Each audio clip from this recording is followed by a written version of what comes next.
Let's get peppy. Welcome to PEP 257. That's Planet Extra podcast. I am Chaz Chadolo, a host of Planet America on ABC Australia, and this is an official podcast of the ABC. So say hi to the Ombudsman for me. On PEP, we cover all the stuff that's too nerdy for TV. If you listen, you can find us on YouTube at the Planet PEP channel, and you can find highlights there as well. And also on Facebook at also the Planet PEP channel. I should streamline that part of the dialogue. And you also find timestamps and show notes in our blurbs. And if you leave a comment under our current episode video, we're likely to see it. You can also tweet us or Blue Sky us at PEPCHASDRDAVE. That's at Pep Chaz Dr. Dave. If you want to chat to some fellow Peppers, you can join our Discord server. It's on the screen right now or in the blurb of the podcast. If you want to contact me or Lockie the Lucky privately, why not email us? The address is producer@pepthepodcast.com. That address again is producer@pepthepodcast.com. And do not forget to subscribe on the YouTube for all that peppy goodness. It all helps. We are recording this at 2:18 p.m.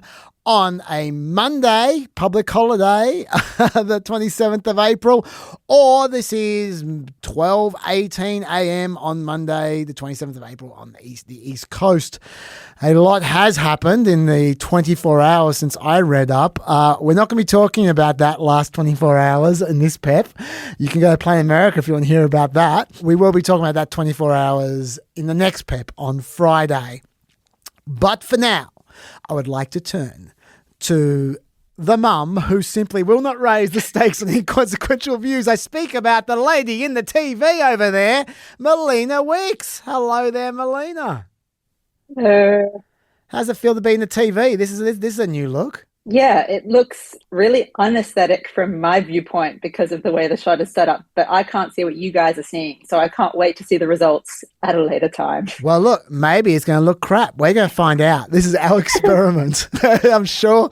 So people know. I can see all the cameras and everyone, the back of laptops and people's notes and stuff, but I can't see the actual shot, so... Right. It's a mystery for me. I'm sure all the Peppers will let us know exactly whether it looks good or not. Melina, why don't you... Well, number one, you're getting really close to the end of the maternity leave, aren't you? You got like a month. Yes. No, I'm back at work in mid-June, so hopefully we'll have the opportunity to do some PEPs more frequently around that time, and then back on Planet a little bit later in the year for Planet America. Yeah. But yes, I will be around the offices more. A lot of people have been asking about you, so there you go. So that's some good news for you all. Oh, that's nice. Melina, what are you grateful for other than coming back to PEP and Planet America very soon? I'm grateful for the same thing I'm grateful for this time every year, which is it's NBA playoffs time.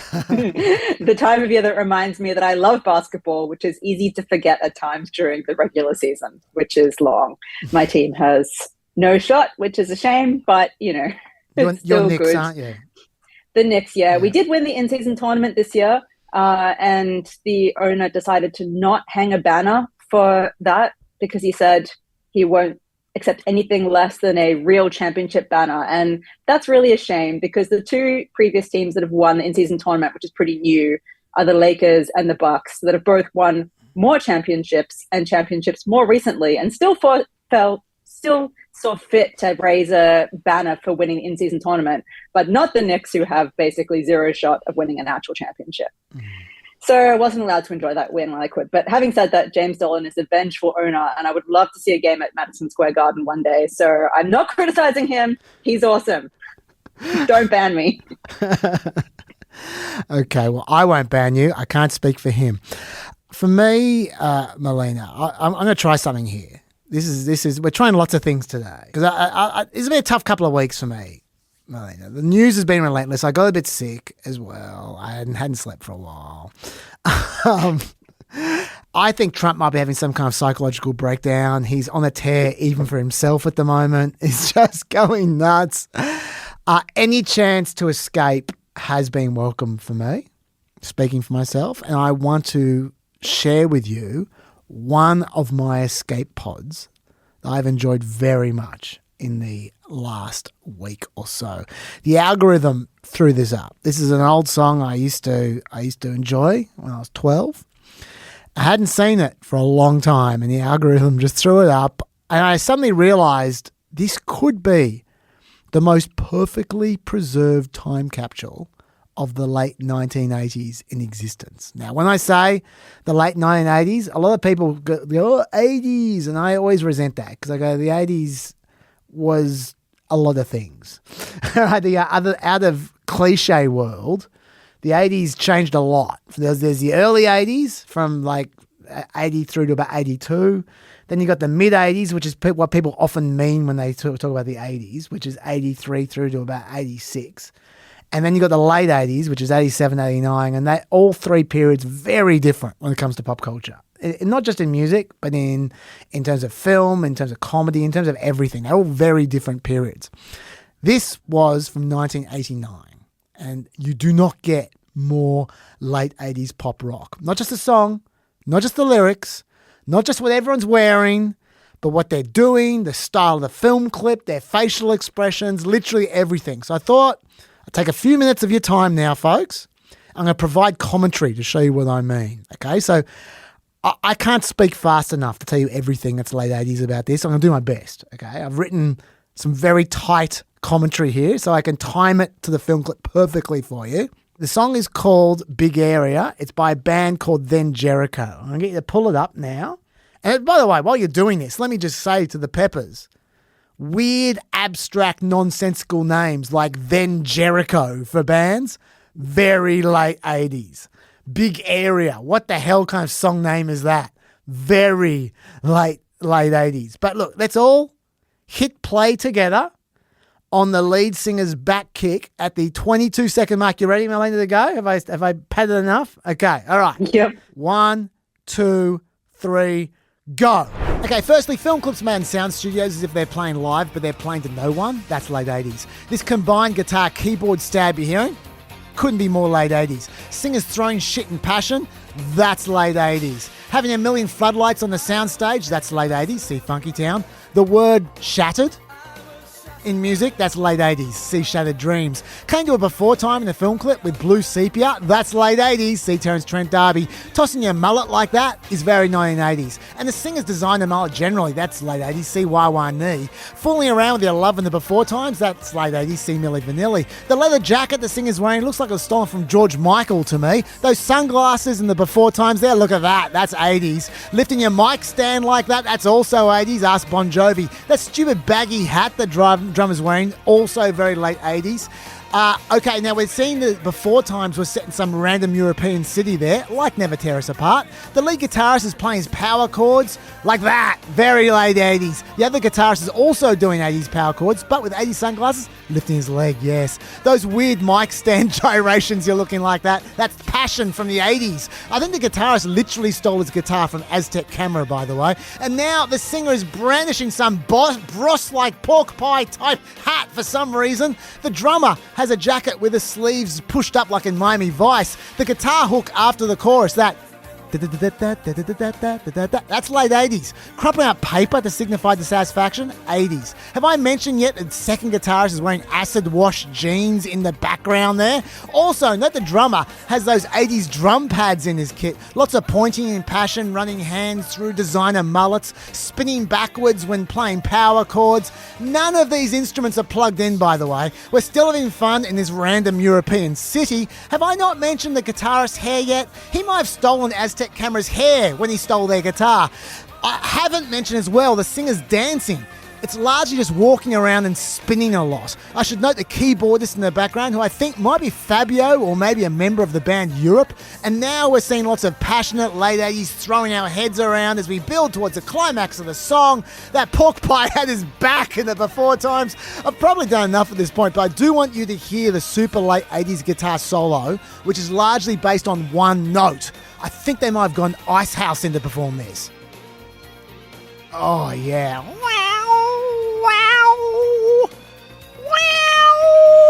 I think it's time for a fade out, Lockie. A late 80s fade out.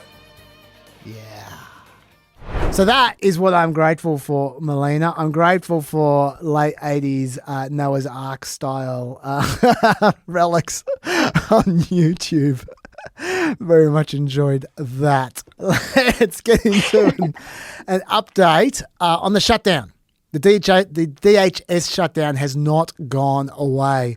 Where we left it was the Senate Democrats and Mike Johnson and the Senate Republicans, all of them, the whole Senate, and Mike Johnson agreed that everyone would pass funding for everything in the DHS except ICE and the Border Patrol. Then Republicans in the House and Republicans in the Senate would use their slim majorities to pass a reconciliation bill on a partisan basis to fund ICE and Border Patrol, therefore keeping the Democrats' fingerprints off funding ICE and Border Patrol, but getting it funded. And I was very cynical about that all. I'm just saying I didn't like the way I didn't like that scheme, but that was a scheme they had. And the House Freedom Caucus Republicans refused to go along with this. They just said, we're just not doing this. We are not going to let you separate the ICE funding from the rest of the DHS funding. We think they should all be voted together, they said. So nothing got passed. They've probably been illegally paying everyone's salaries with a slush fund that Trump found, Trump's department found a few weeks back. And the slush fund is about to run out. Fortunately, what President Trump did through an executive order allowed us to grab emergency funding that came out of the one big beautiful bill we call OB3. But that money is dried up if I continue down this path the first week of May, because my payroll through DHS is just over $1.6 billion every 2 weeks. So the money is going extremely fast. And once that happens, there is no emergency funds after that. After we get through the April, which I got 2 more weeks, I've got one payroll left. And there is no more emergency funds. So the president can't do another executive order for us to use money because there's no more money there. What Congress needs to do, really not Republicans, what the Democrats need to do is explain to the American people why they want open borders and why they don't want to deport these illegals that are truly running our cities and running our streets. And at some point, they need to be held accountable because they're putting homeland at risk. So that's a very neutral take on the matter there from Mark Wayne Mullen. But bullshit aside, there is actually another crunch coming in a few weeks, like Mark Wayne Mullen said before he got into full propaganda there. And to try and head that off, the Senate the other day passed a completely intentionally partisan budget plan, 50 to 48. And this budget plan not only pays for DHS this year, but also pays $70 billion to ICE and Border Patrol to last the rest of Trump's term. So that way they need to come back for any more funding. This is their latest attempt to pass the funding by reconciliation, put it all together like the House Republicans demanded. So it's all together now, and get an extra couple of years in there for ICE and Border Patrol and try and sneak it through. If the House Republican, the MAGA wing, they go along with this, then the full bill should be on the floor by May 11th. We've got no idea if they're going to go along with this. It's passed the Senate. Is it going to pass the House? Not even Mike Johnson taking stabs. He's going, maybe. So we will find out soon enough. But they got to do something in the next couple of weeks. Otherwise, there's going to be... I don't know what happens next. I don't know who they call up next to help out the the TSA.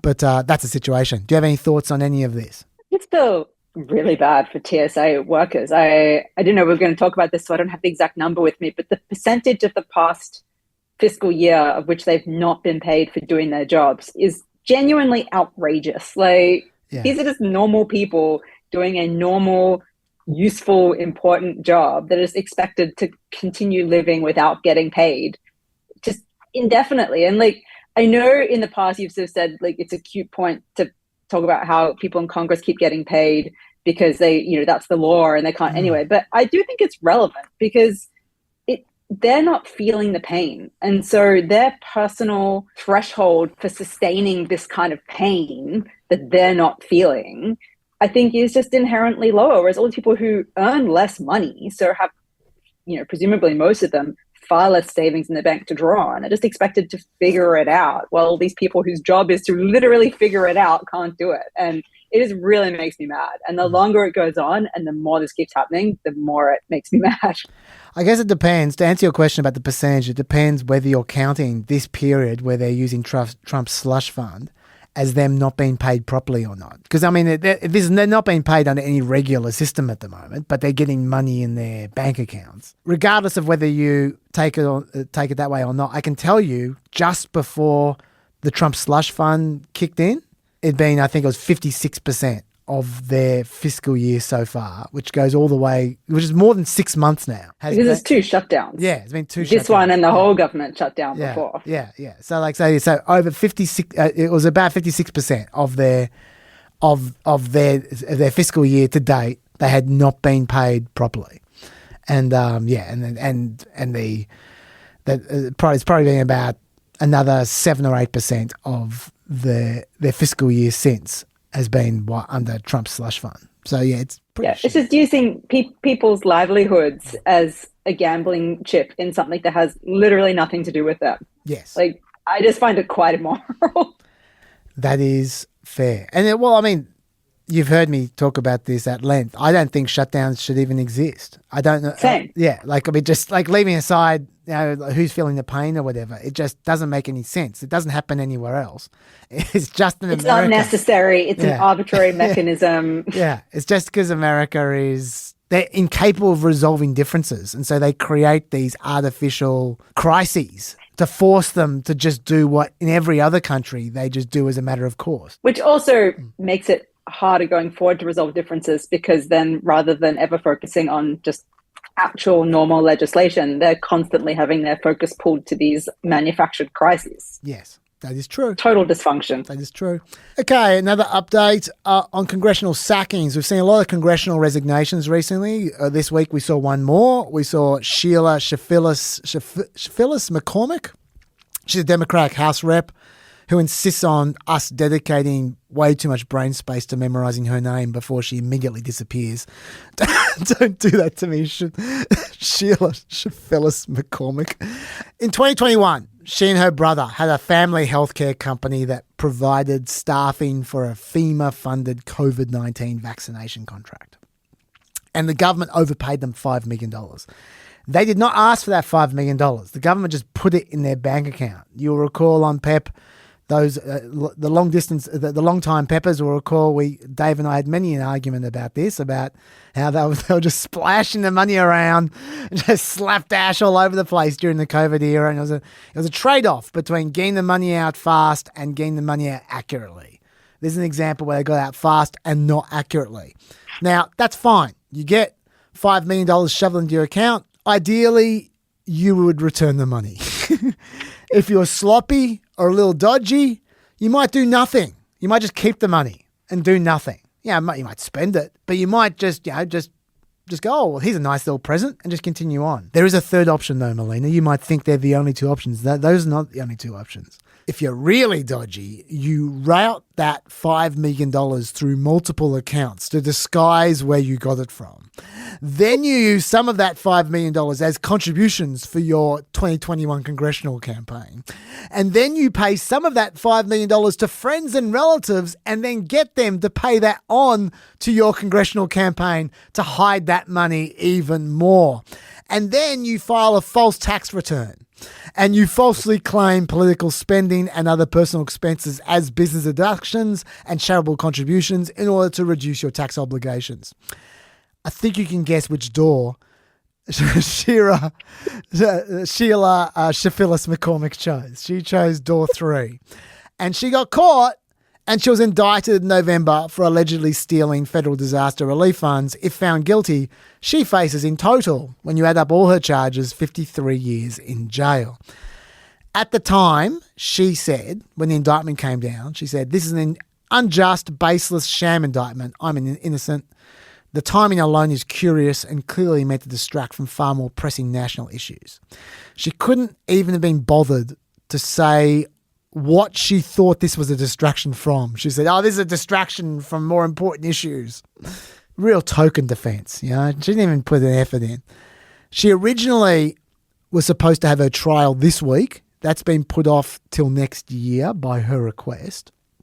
So the House Ethics Committee looked into her, found her guilty of 25 House ethics violations, including acceptance of improper campaign contributions and commingling of campaign and personal funds.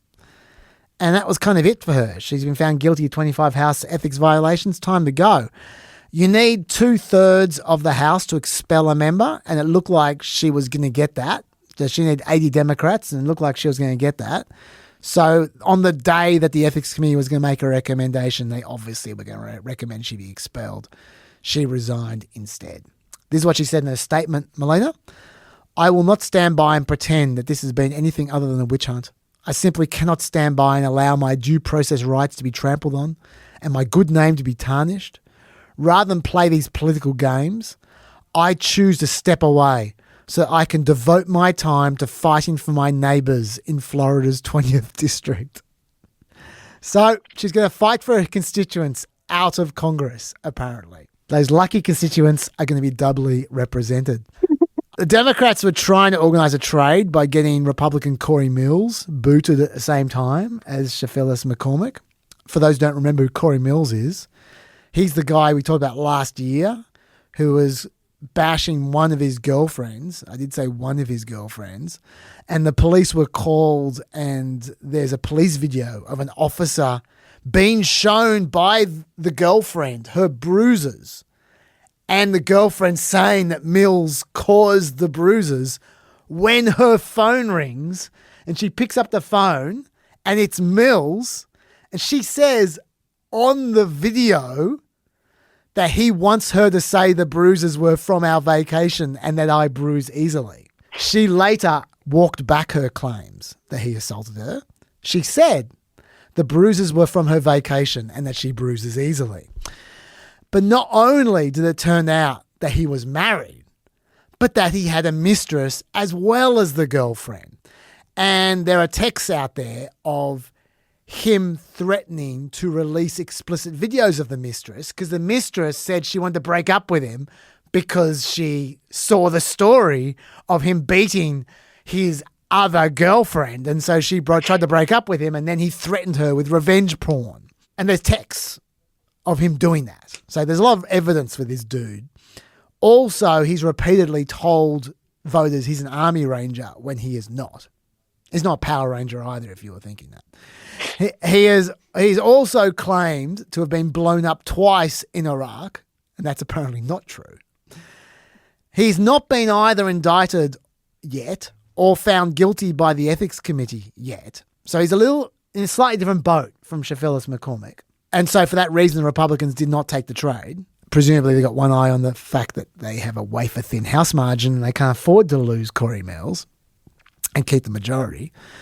If I was them, I'd get rid of him ASAP, though, because he's no good, that fellow. So there's that as well. Do you have anything to say about either Chavez McCormick or Corey Mills or the trade-off that never happened? I mean, I don't like this sort of idea or trend that seems to be emerging of, oh, we'll get rid of one of our dodgy people if you get rid of one of your dodgy people. I wouldn't call that the height of ethics. No. From either side of politics. No. But having said that, in this instance, it does sound like both sides could have and should have gotten rid of one of their members. Yes, it does. They both should go. Let me be clear about that. Corey Mills. Yes. Corey Mills should have gone a long time ago from resignation. Like I keep on saying, I don't think people should be expelled without either a conviction or an ethics committee holding them guilty, even though this guy could not be more guilty. But he should have resigned, yes. Anyway, there is, of course, the most famous resignation from last week, which was Eric Swalwell. We started talking about it last week. We didn't finish because the story hadn't finished last week. It continued on. So I'd like to talk about it a little bit more, if you're okay with that. Yep. For a start, after the last PEP, we got the full allegations from his fifth accuser. I told you guys the fifth accuser existed. I didn't tell you anything about her. And then after we recorded PEP, her accusations came out, and they were the worst so far. Let's hear what she has to say. He invited me to 2 public events.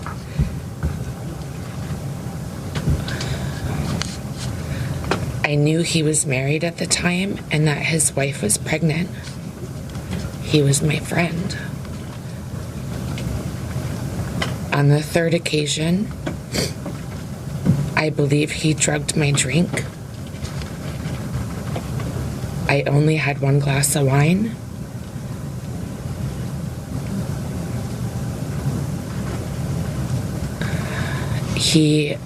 We were supposed to go to a political event, and he said he needed to get paperwork from his hotel room.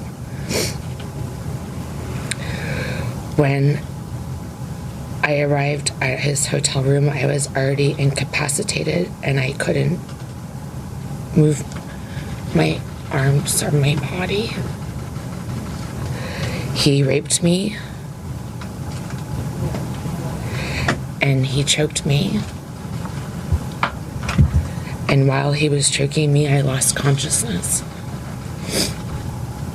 And I thought I died. I did not consent to any sexual activity. Although I did not undergo a rape kit at the time, I disclosed the assault to the people closest to me. I also recorded these events in my handwritten calendar. The assault and its impact were later documented during my therapy sessions at a sexual assault center. So that's not sounding good. And she's filing criminal charges, by the way. I know Peppers probably wouldn't think like this, but for those wondering why it took her 8 years to file criminal charges, this is what she said. I did not want to live anymore. I cried all the time for years. My delay in taking action against Eric was driven by fear, not by doubt. I have never doubted what happened. Do you have anything to say about any of that? Not about the specific allegations, because, that just has to be, that when there's a criminal complaint as well, Yes. that's just going to take its course. Yeah. And I should say that was in 2018, that alleged incident, right around the time Swalwell was saying this kind of stuff about Brett Kavanaugh. What are the chances that 3 or 4 women independently who never met each other would have similar experiences with one person? So either, Ari, this person committed these horrific acts, or he is the single unluckiest person in the world for these people to conspire and make up lies against him. But it's a very hard case to make, the more allegations that come in. And more evidence came out against Swalwell as well. The woman who Swalwell allegedly raped in 2024, which is also going to be a criminal charge, sent text messages to 2 friends at the time describing her allegations. 2 of those text messages reportedly read, "I was sexually assaulted on Thursday," and "by Eric." That woman's story was very similar to the first woman's story that we just played. She was connecting with Swalwell over her interest in politics. She went out drinking with him. She got woozy very early, suspiciously early, and she found herself in his hotel room with very little memory of what happened. So it's a bit kind of a pattern of behaviour. Sounds like you don't want to talk about the actual allegations, but do you want to say anything about any allegations at all of Alex Swalwell before we talk about what led to the story? Well, I'm not sure exactly what order you want to run things in, but one thing that because you've already mentioned it again in this pod, the idea that these people should resign from Congress rather than be pushed out. I think it's worth stepping out your argument for why that is, because if the same argument for there should be an investigation, it should run its course or whatever, why should he resign in his mind? I'm interested to hear your argument on that before I make a point on it. Sure. Well, my argument is simple. I mean, if he doesn't think he's guilty, then of course he shouldn't resign. But assuming that he's not a complete psychopath, he hopefully would realise that he's guilty, if he's guilty, and then he would exhibit some kind of shame, like happens in other places on Earth, and so that's why he should resign. But I don't think he should be forced out. I don't think if someone is proclaiming their innocence and you don't believe them, no matter how good your reason is, no matter how much evidence you have, I think you need to have an independent body making some kind of call before they're forced out. Whether that independent body is a court or just any kind of independent group, any kind of tribunal or ethics committee or whatever. Like, you just need to establish beforehand, not ad hoc. You need to establish beforehand some kind of body whose job it is to make those calls, because otherwise you're just going to get the mob. And I don't think you should allow the mob to drive people out. And and as reasonable as it seems right now, when you're talking about Eric Swalwell and you're talking about people like that, you go, yeah, of course they should go. But you know how this works. The next time it's going to be someone less than Eric Swalwell. And the time after that will be someone less than them. And it just gets defined down further and further and further and just becomes a political slugfest. This is how everything happens in America. And so unless you have some kind of independent body, it's going to end up just being Democrats getting Republicans, Republicans getting Democrats. And I don't think that's going to help anyone. So that's why I think there must be an independent body making decisions before. You might say the Ethics Committee is not independent, but it is bipartisan at least. It's got equal numbers of Republicans and Democrats all the time on it. There's got to be some kind of neutral independent body before you force people out. But I think if someone has any kind of shame whatsoever, yes, they should resign.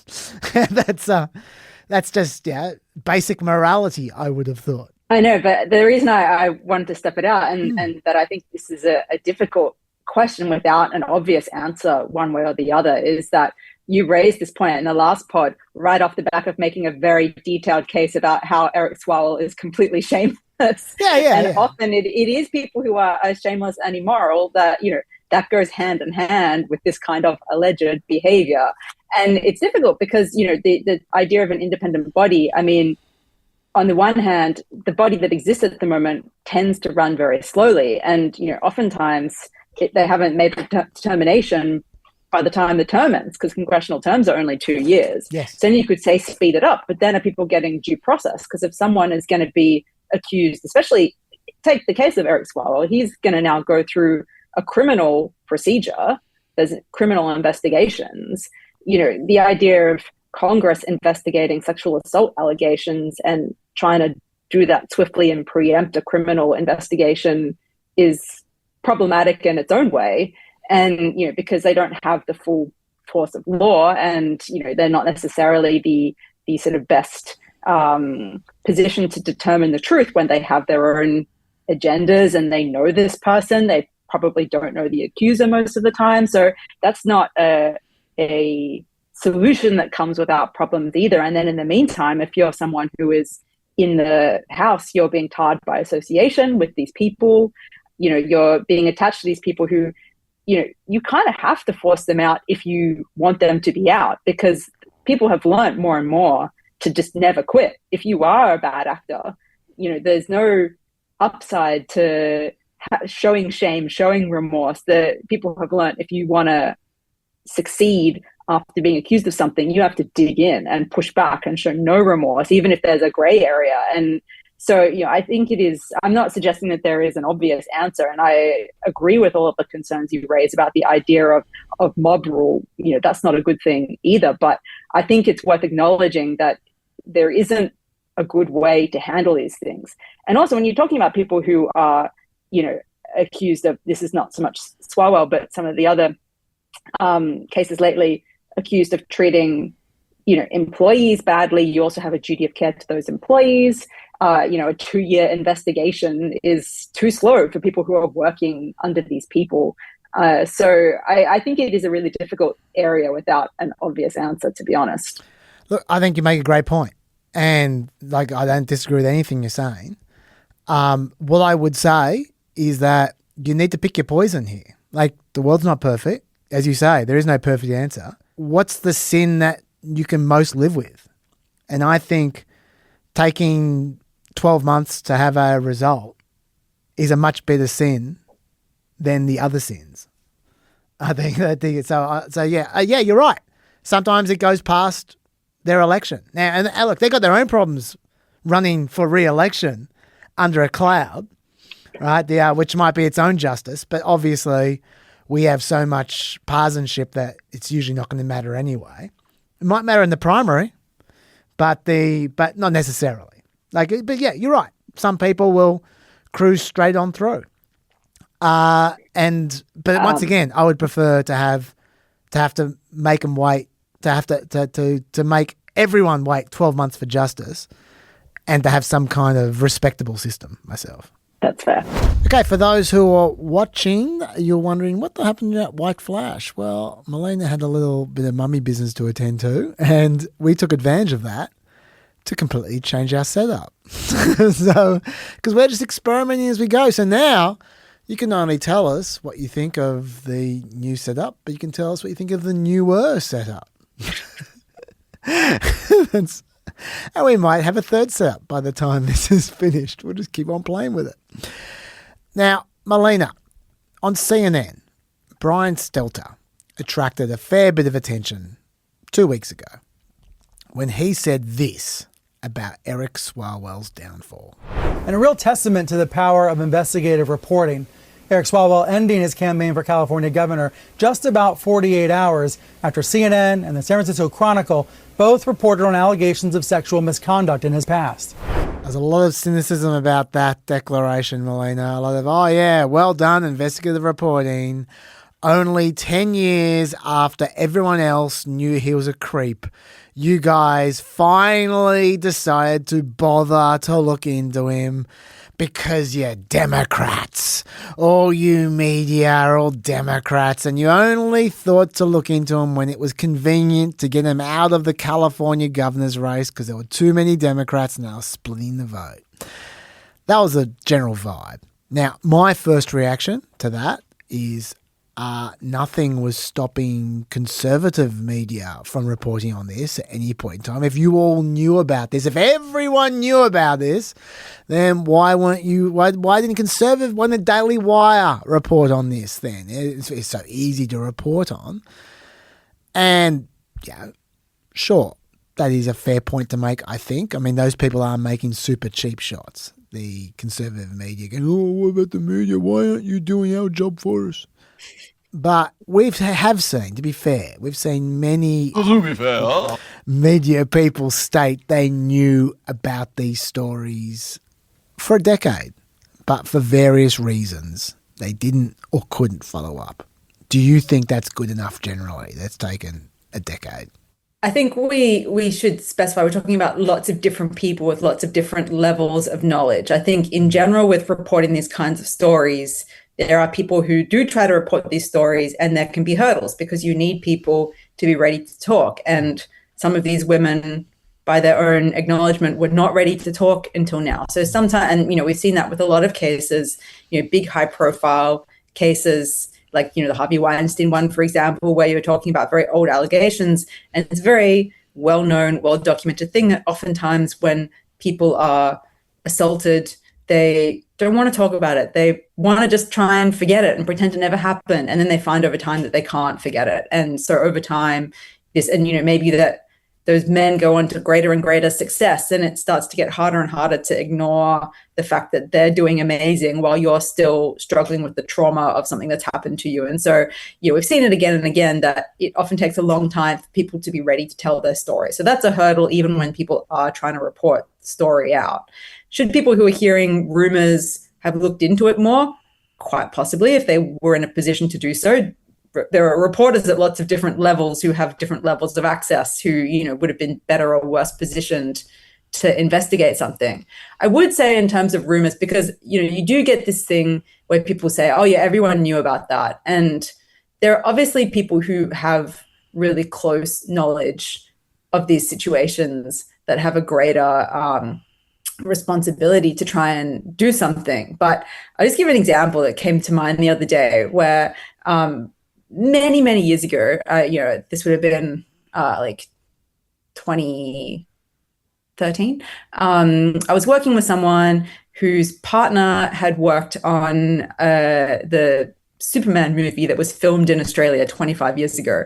And they were telling me just in a kind of a TV, gossipy way that their partner, who was not a senior person, it was just part of the production, not an actor, not a senior creative, someone who was working as part of the crew, had said that, it was kind of really overt that Kevin Spacey and Bryan Singer, who were one of the stars and directors respectively of the movie, were bringing young men to their trailers and behaving, in this very, they're going out and partying and hitting the clubs, and they were kind of behaving in this like kind of the way it was kind of the tenor of what was told to me was that it was kind of sleazy and unprofessional, this behavior, and it was like really overt, but it wasn't conveyed to me as crimes being committed. It was just conveyed as like, oh, these guys were kind of dodgy, kind of gross, like making people feel uncomfortable with their behavior, with this sexual behavior that was focused on young men. And this was before people knew Kevin Spacey was gay as well. And I was like, oh, that's interesting. And then many years later, I mean, this was already many years after the movie had been filmed. And many years after that, during the Me Too era, allegations came out against Kevin Spacey and Bryan Singer of them abusing men, abusing young boys. Those allegations haven't ever been proven in a criminal sense. So, you know, I'm not going to comment on them one way or another, but just to say that when I heard those criminal allegations, my first thought was, oh yeah, I'd heard that they were kind of gross. And I'm nobody.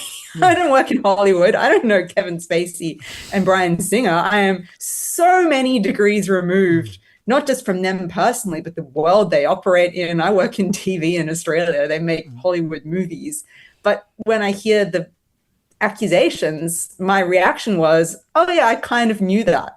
Obviously, I didn't know that. I didn't know they were committing crimes, but it kind of rang true with the broad reputation that I had heard about them extremely indirectly. So I feel like when a lot of people have that reaction, I mean, it's probably irresponsible and kind of stupid for them to go out in the media and to be like, oh yeah, I knew, if they didn't know, if they just had a vibe without actually having anything that they could report on. But like, that's an example where it's like, I can't do anything with the information I had. Like, I'm not going to go to the police and say, oh, I heard from someone who heard from someone that Kevin Spacey's a sleaze. Like, that's not, you know. So I think that there's a bit of that, which explains some of, you know, that reaction that we hear, because you always do hear, oh, it was common knowledge that this person was bad. And for many people, it's common knowledge in the sense they have a vibe without having anything actionable. Having said that, when it's so overt that it's traveling down a very long grapevine, it's clearly overt enough that people who are closer to them, pretty hard to deny that there would be people who knew a lot better the kinds of things that are going on in these kinds of circumstances. So I'm sure that there are people who could have and should have done more to protect people from Eric Swalwell's behavior. And I say that because even if, like, I know, like, you know, alleged behavior, but like there's enough to say he was behaving badly in some respects, even if he wasn't behaving criminally. Like, there are people talking about, you know, staffers saying he forced them to drive dangerously and things like that. Like, he is like clearly a bad guy. I think that we can say that without the allegedly asterisk in front of it. And clearly people should have done more to ask questions about, you know, his behavior, if it was sort of common knowledge that he was behaving poorly, criminally or not.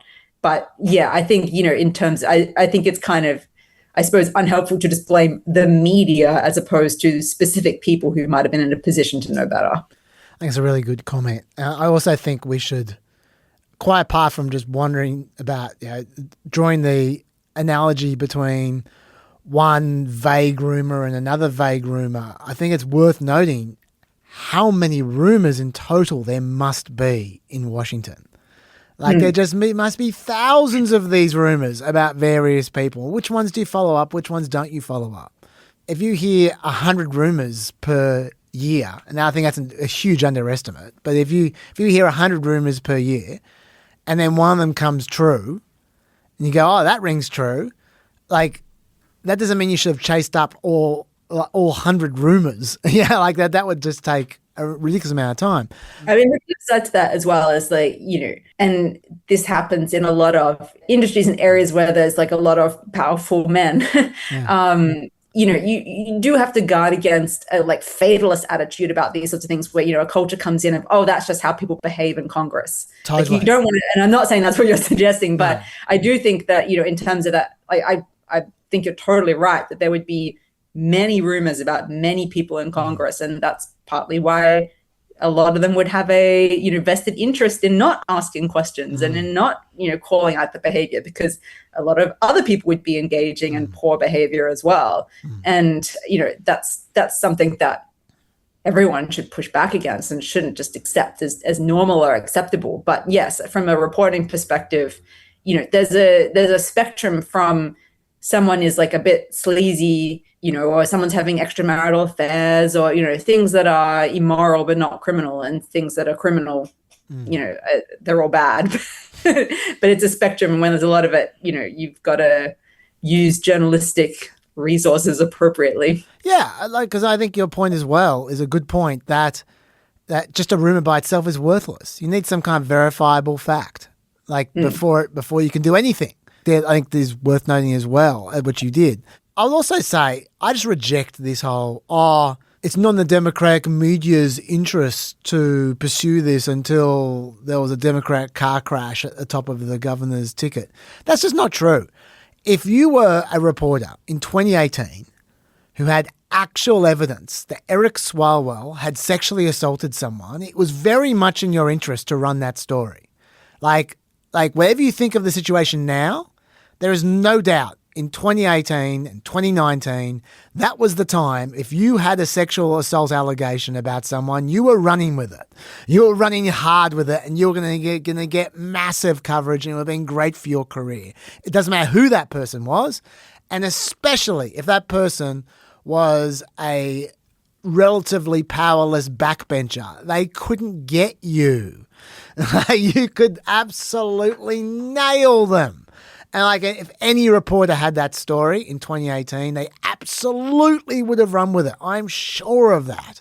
So I just do not accept this until now. It hasn't been convenient to run with the storyline.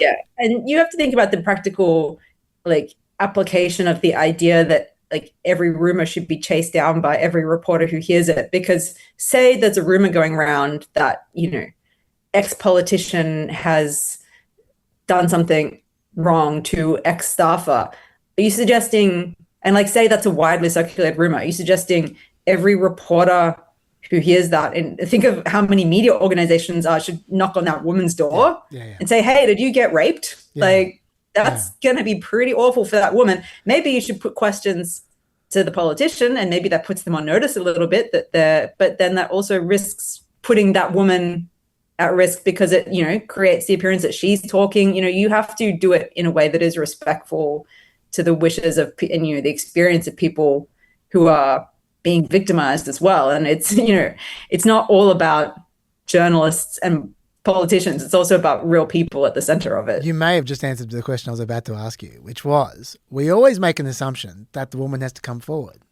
Why? If there's any other political scandal, you just go, anonymous sources say X. We see that all the time in story after story in the news. But when it's a sexual assault allegation, you've got to have someone coming forward. Why? If they're willing to talk to a journalist off the record and not come forward, what's wrong with that? Why can't we run that story? And that might be your answer. The answer you just gave, that that does still destroy potentially the victim's life, even if they don't come forward. Yeah, and there's suggestions there's been use of NDAs and also litigious threats, and that can also be a part of the picture with these types of things as well. He is litigious, Eric Swalwell, there's no doubt. Okay, let's go on with the story, and because I've got more questions for you on this. According to Mike Trujillo, who's a Democrat consultant who's been following Swalwell's allegations for a while now, Politico almost went after him in 2019 when Swalwell was running for president. This was a tweet from Mike Trujillo, which I found very strange. I'll read you the whole tweet. One note on the Swalwell stuff. This isn't confirmed, but a reporter with Politico was working on verifying the rumours on Swalwell when he was running for president. He's no longer with the publication. 2 days before he was scheduled to sit down with this reporter, Swalwell dropped out of the race. The energy disappeared to potentially take him out. The victims, if they were even willing to go on the record, never did. He slithered back to his safe house seat. December 2025 was too early to take down Swalwell.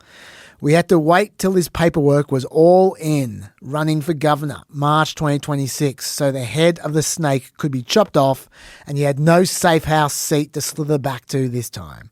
Hate the strategy, fine, but for folks unsure if this would work, we had to make sure he couldn't get away like he did in 2020. Now, I got a lot of questions about this.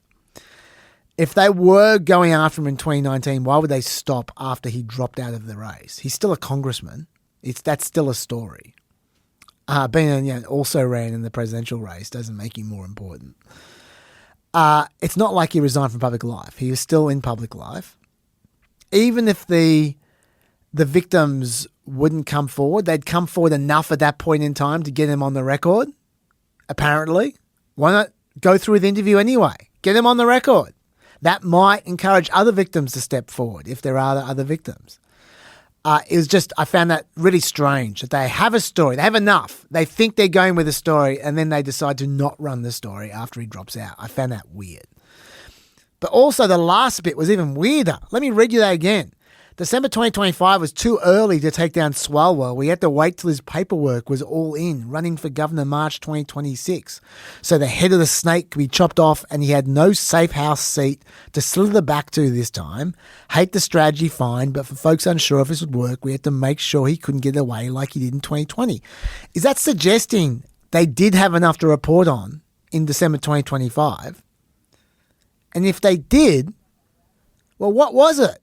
And why not report it in November 2025? Or I don't understand.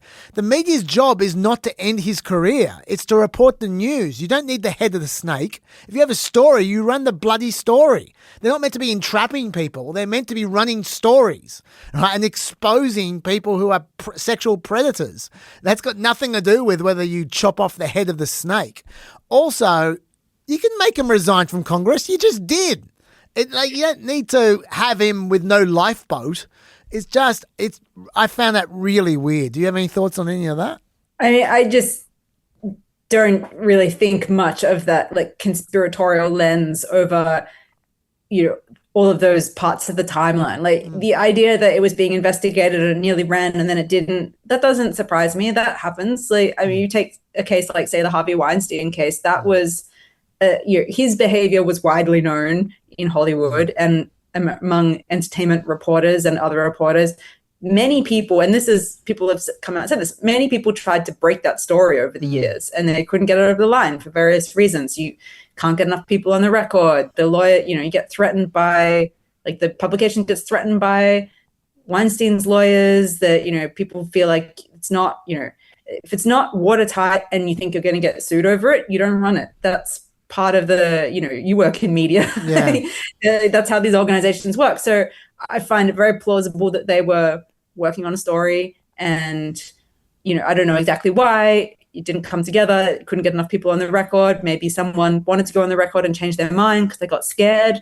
Maybe they thought, oh, he's going away because he's, out of the presidential race. So I'm going to drop this. Or, I think your explanation last pod for why now is the absolute most obvious answer to why is this coming out now. I think it has nothing to do with, we're trying to clear the way for other Democrats or, this or that, anything to do with the machinations of Democratic politics. I think it's just, like I said before as well, oftentimes when these things happen to people, they try to bury it.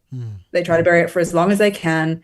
And then it's completely understandable that if you then see this person rising and rising and rising, and then you think, fuck, they're going to be the governor of California. They're going to be everywhere. They're going to be this huge part of my life and the landscape. I'm going to see them on the news all the time. And it is bringing back the trauma. And you're just thinking, fuck, I want this to stop. I want this person to go away because they've ruined my life. It's just completely easy to answer the question of why now without all this conspiracy about politics. If you just think about the mindset of someone who has been through this terrible experience. So I don't think you really need more than that to explain the timing. I completely agree. I'll just say one thing. I'm not sure how much I trust this Trujillo guy. He sounds like a big noter to me. But if we were to give any credence to him saying that he was that they were investigating Swalwell in 2019 during the presidential primary and then dropped it. There was one other thing that happened just after that should be noted. In 2020, Axios ran a story about how Swalwell had a strange relationship with a woman named Christina Fang. Not then, but from 7 years earlier. And she'd worked on Swalwell's campaign and directed an intern in his campaign. And the FBI, this story said, warned Swalwell she was also a Chinese spy, and she had had affairs with many politicians over the years to entrap them. And there was a lot of speculation at the time that Swalwell had had an affair with her as well. And that story came out in 2020. It would have been extremely easy to use that as the hook for further allegations of Swalwell's sexual dalliances. And no one used it. They just moved on. So I just note that. Oh, I should say about Trujillo as well. He's also a long-time aide for Antonio Villaraigosa, who's also running for governor. We should note that as well. Not getting anywhere, but still. All right. I don't want to go. I'm going to get stuck in the weeds in this because I think you've said a lot of good stuff and we've got a lot of things to talk about. But I just want to note as well that Politico ran a great piece about how these allegations came together. It was following Mrs. Frazzled, who's Ariel Fodor, who was this last year sometime, 2025, she complimented Swalwell on social media, and 3 people privately warned her through her private messages that Swalwell was dodgy. And so she started to ask about him because she's got a lot of political connections. And so she was asking people, and she was getting people saying, yeah. And she picked up more stories. And meanwhile, that Trujillo guy put out a fairly amazing tweet, which was, I guess this is last year. I guess Swalwell can enjoy today, but folks know he slept with many of his interns while he was married, sexually harassed others while engaged, has a ton of weird texts late at night saved on former interns' phones still. He gets he will have to answer for this later in the campaign, right? Talking about the governor's campaign. Endorse at your own peril, people. You've been fully warned. Just doing my public service today. Bearing in mind he was supporting a different candidate. That tweet got 140,000 views, and the Swalwell campaign sent him a cease and desist letter. So he shut up. But that tweet was doing the rounds around the same time as Miss Frazzled was collecting stories. And this is what she said. I got a quote from her, which is right on the lines of something you said before, Melina. People were so downtrodden by what they had experienced in DC to the point where people were like, listen, I've been broken. This is how men are. This is like what I've experienced in politics. This is what it's like up there. That's a fairly depressing quote.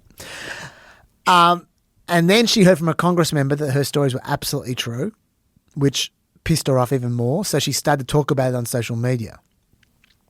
Then in February, one of Swalwell's staffers, read between the lines, contacted her. This was a true believer staffer who at the time had heard the rumours and believed they were untrue. And so she was trying to, number one, just verify what Miss Frazzled had to say, but also try and set her straight. Miss Frazzled did not reply. She was freaked out by being contacted by his campaign, unsurprisingly.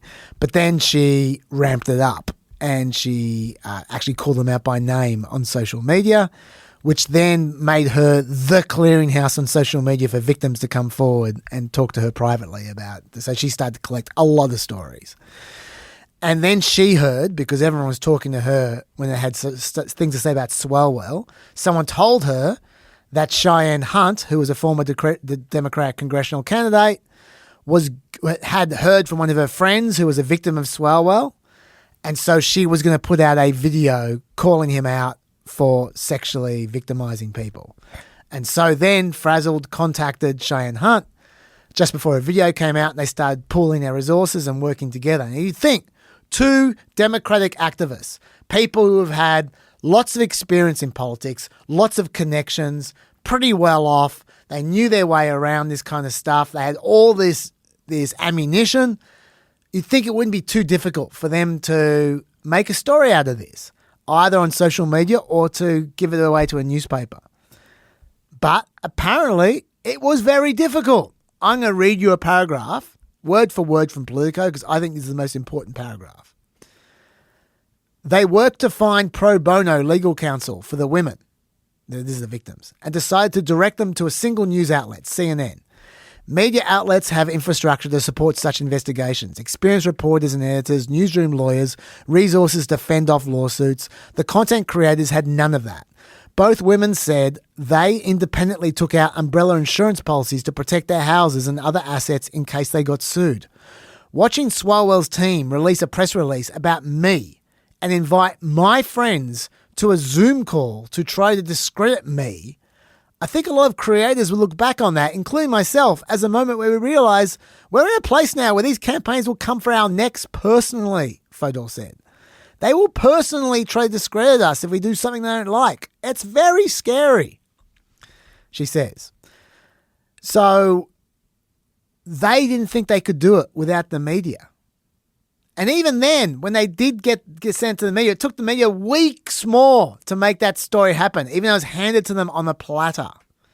So, Melina, my question to you is, where does that leave us in the future when the media is weaker and the media doesn't have these resources and the media is just a whole bunch of misfrazzleds? Where does that leave us then?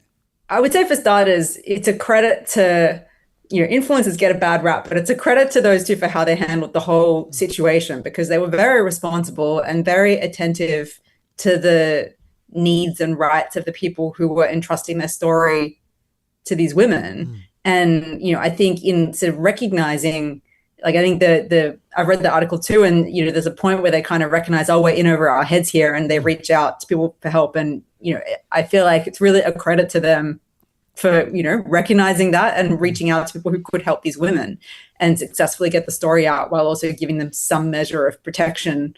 Not that these things are ever easy from backlash, but yeah, I mean, the death of traditional media is a problem for all kinds of reasons. And part of it is that these institutional resources are valuable. They add value. And yes, you can and have had plenty of people online just airing dirty laundry. And that can be for good or ill. I mean, as you said before, that there's this mob rule aspect as well, where you don't want someone to be able to ruin someone's life by just throwing any allegation on the internet, but also you want people to be protected from retribution for telling the truth on the internet. And yeah, all the sort of structural institutional advantages of the media were part of a process that we used to have and still have at the moment, but is in danger of kind of squaring that circle. Yeah. Taking allegations and putting them through some kind of rigor to try and arrive at some kind of defensible truth. And yeah, I don't think you can replace that with individuals online. So we should try to not lose it. Yes, we should. I also think this whole story answers a bad faith objection to these kinds of scandals that you hear all the time. Because whenever there's one of these scandals, usually a story comes out with 3 or 4 allegations at least. And you always hear the same thing. Oh, all these people just decide to come forward at the same time, did they? There's no conspiracy here. It's not just trying to get them for partisan reasons or whatever. No, they just happened to they said nothing for 6 years and then they just all came out of the woodwork. Well, what's happening there is people aren't just all deciding to come out of the woodwork at the same time. The news outlet's been working on that story for weeks, probably months. And part of working on that story means getting comments from lots and lots and lots of people. They find more people over time while they do this. And those people hear that other people are coming forward, which might influence them to come forward because they think, okay, well, I'm not going to be on my own here. I'm going to be in a large group of people.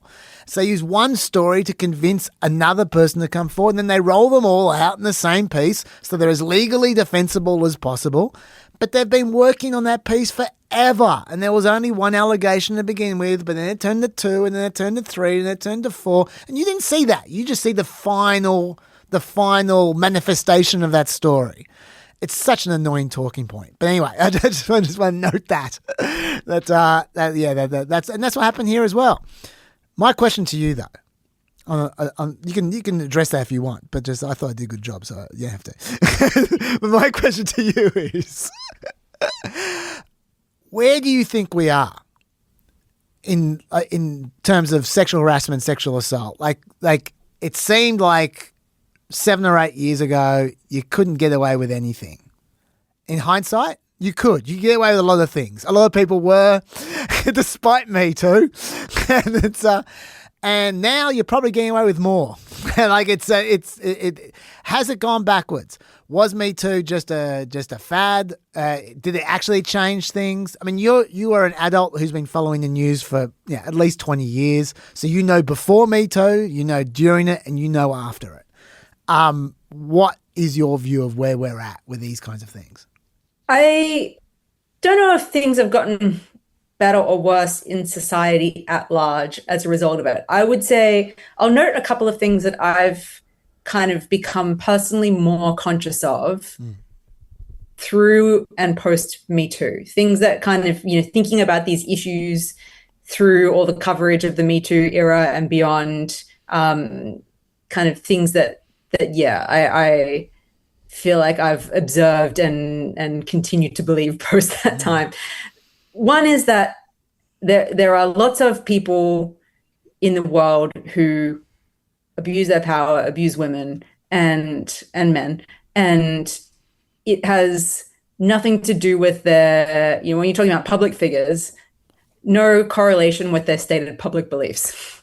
So someone can have all the right opinions politically and say all the right things in public and behave appallingly in their private life. So that's one thing that I became really conscious of post that era, that you can't, it's not about, are they liberal or conservative? Do they say they respect women or not? Do they, do they talk the talk? I mean, Eric Swalwell talked the talk about Me Too and believing women and all of these things. And it means nothing clearly when you hear about his alleged private behavior. So that's one thing I became more conscious of since that time. Another, I think, is that generally speaking, whether you get done in by sexual misconduct allegations, and by that I mean whether you lose your job, your high profile position, I feel like is usually much more about how disposable you are and much less about how plausible or serious the allegations are.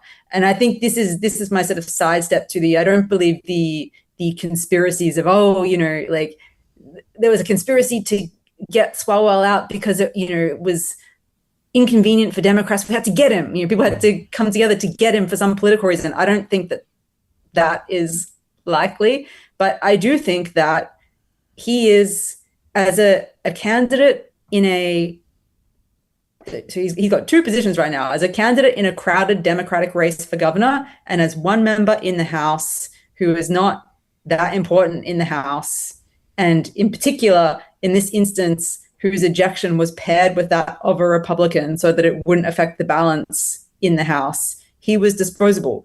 And that significantly increases the chance that people will get on board with calls to fire him because they don't need him. And if he had become governor of California and then these allegations come out, I think it's a different story. I don't think that he's being forced to resign the governorship of California. Even if he was the candidate and he was running against a Republican, I think you would probably have had less people calling on him to step aside than now, when the fallout for other people who have a vested interest unrelated to the allegations is less. It's like when the Access Hollywood tape came out in Trump's campaign, you had a lot of people calling on him to drop out because a lot of Republicans back then wanted him to drop out. And it was an opportunity to try and push him out of the race because they were alarmed about the idea of him taking over. Now we have way more, not just clips of Trump being coarse, but allegations of Trump assaulting women. No one talks about it. He's not getting impeached. They're not kicking him. They could kick him out of the presidency if they wanted to, just as much as they can kick Eric Swalwell out of the House.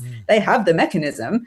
No one's talking about it because Republicans, the stakes of trying to kick him out, kick Trump out, are much too high. And so they're not going to do it.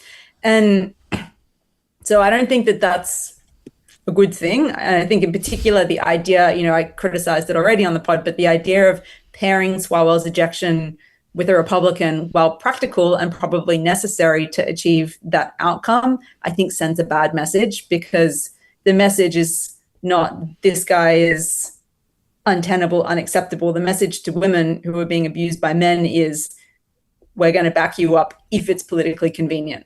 Otherwise, maybe not so much. But I think we do see that again and again. Men who are indispensable or perceived to be indispensable to organizations can usually weather these kinds of accusations. And if they're disposable, people are much more likely to try and push them out. Also, whether they're well-liked or not well-liked.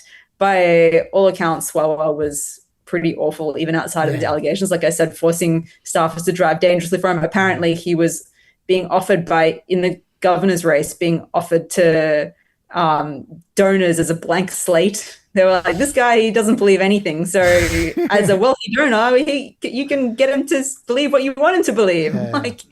Why even be in politics if you have no convictions at all? It's baffling. But yeah, I think, that's also, if someone is not well liked, you'll get a lot of people being quick to jump on them if there's an allegation. If someone is well liked, you'll have a lot of people seeking to kind of ignore or downplay allegations as a general rule. So I feel like I've seen those kinds of patterns a lot, and it makes me a bit cynical about how the world works. But I wouldn't really I find it hard to judge the failure or success of the Me Too movement, because the idea that you're just going to have a movement where suddenly the whole world is going to operate under this extra legal system of how to handle these allegations is just not realistically a thing. You just have people in all kinds of workplaces and businesses, organizations, governments around the world that all have their own power structures, all have their own people and complex webs involved. And, it's just, as much as it feels neat to frame it under an umbrella in the media, that's just not how the world works. Sadly, it's not. Thank you very much for that, Melina. Do you have anything else to say on this topic generally? I think we pretty much covered it. We gave it a pretty what good do you go. think about the Me Too movement? We gave it a pretty good go. Yeah. Yes. I did want to back over it with you because I was so conscious of the fact that it was then me and Dave just sounding off about it, and I thought, that's not great. Anyway, before we go on, there was something I forgot before. I forgot in the Gratefuls that Dave recorded the Grateful for this particular app while he was away, and what it's about for those who don't live in Australia or even in New South Wales, really. I think this probably would have cut through in the other states not quite as much. An ABC host, this is not us being navel-gazing, but an ABC host, James Valentine, died this week. It's not that he's an ABC host. No one really cares about that. But he was an institution in Australia at one point in time. I'll just explain briefly. He was a saxophonist for the Models, which was a great band in the 80s, and I can't believe I did the whole thing on the 80s in my Grateful and didn't mention James Valentine. Hold On, I would recommend. I'll put it in the homework, a link. That's my favourite Model song. There's lots of great Model songs. But then he also, for people of a certain vintage, hosted the kids show on the ABC in the late 80s, early 90s, the 6 o'clock show. And he was fantastic. And Dave has a bit to say. Hi everyone. Even though I'm not doing PEP today, I wanted to record this Grateful as soon as I could, which is my gratitude for the life of James Valentine. So as many of you who are based in Sydney would know, James was a very long-term radio presenter on the ABC, presenting afternoons. But like many people my age, I had first known him as the presenter of the afternoon show on the ABC. And that was a show that I really loved as a child. And I was very happy that when I first met James Valentine at the ABC, I got to tell him how much I had loved the afternoon show. And I said, you probably hear this a lot from people my age. And he said, yes, he did, but he never got tired of hearing it, because when he was doing that show, he never got to see the audience. And so he always loved it when people would tell him how much they'd enjoyed it. And he had some very pointed critiques of Degrassi Junior High. That is one of my favourite memories, is him slandering that show deservedly. He was a fantastic presenter. He had his own very unique style. I really loved being interviewed by him. In 2024, the day of the 2024 US election, I was on ABC Sydney pretty much continuously from about 12:30 to 5:30. And it was during his afternoon block, during that period between about 1:30 and 3:30, that it became very clear that Trump had won that election.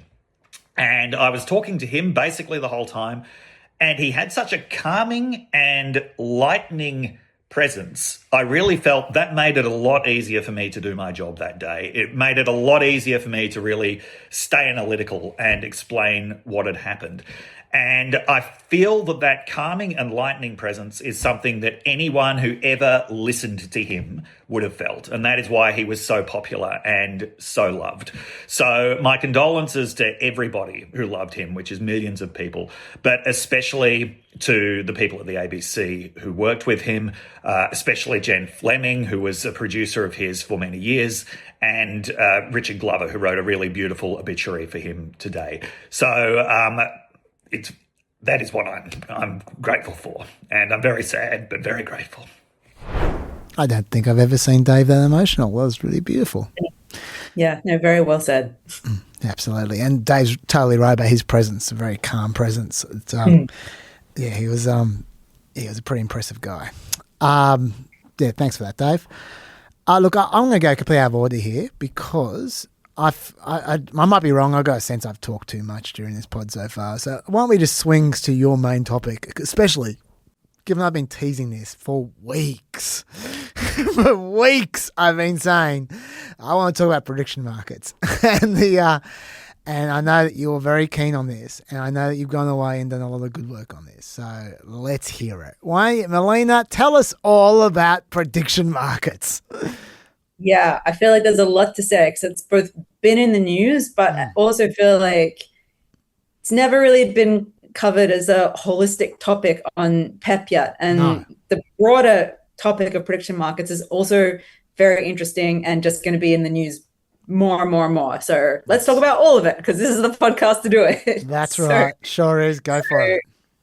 Just to kick off with what's actually in the news in the past couple of days, a U.S. Special Forces soldier who was involved in the planning and execution of the raid to capture Nicolas Maduro has just been arrested and charged with using sensitive classified information to make over $400,000 betting on Polymarket that Maduro was about to be taken out. So we heard about this bet that someone had made, $400,000 betting Maduro was going to be taken out.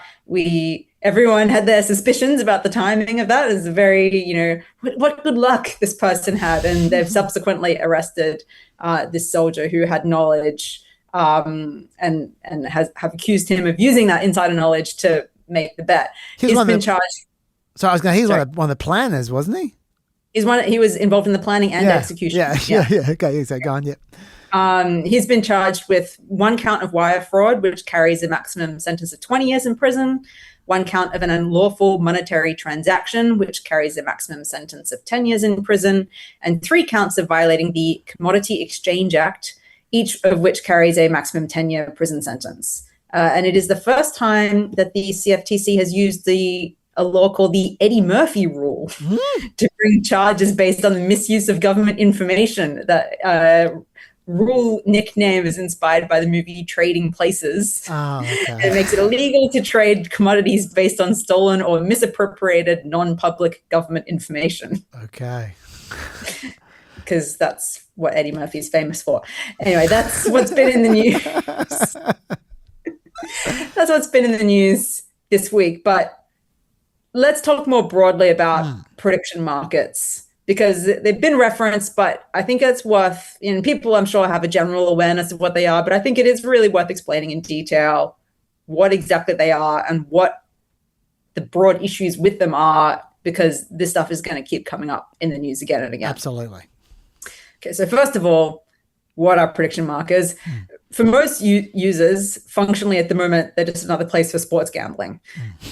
That's what they're mostly being used for. But they're regulated differently from sports gambling sites. So gambling in the US is generally regulated by the states. With prediction markets, you don't bet against the house, which sets odds. Instead, users buy and sell contracts based on future events to each other. And so they're trading with other users on the site. And because prediction markets are technically event contracts, they are legally classified as derivative swaps under federal law, which means when these companies are based in the US, they're regulated at the federal level by the Commodity Futures Trading Commission, or CFTC. It also means they can operate in all 50 states, unlike betting companies, because while gambling has been legalized in many states in America in recent years since a Supreme Court ruling that allowed it, it's still illegal in a number of states, including California, which is obviously a big one. And Texas as well, I believe. So that's a lot of money on the table for gambling sites. Yeah, I think at last count it was 38 states where sports gambling is now legal. Whereas because this is not technically gambling by the law, it's allowed everywhere when they are American and regulated by the CFTC. And presumably that means as well that they don't, since they're not gambling, then they don't pay gambling taxes either. And they also aren't restricted by minimum age requirements for gambling as well. Yes, we will get to that tax stuff in a bit. No, but yes, that's correct. So on these sites, people bet with other users on binary yes or no questions, which creates controversies because the world doesn't always neatly fit into yes or no binaries. So just as one example of a recent controversy, there was a market on whether Cardi B would perform at the Super Bowl halftime show.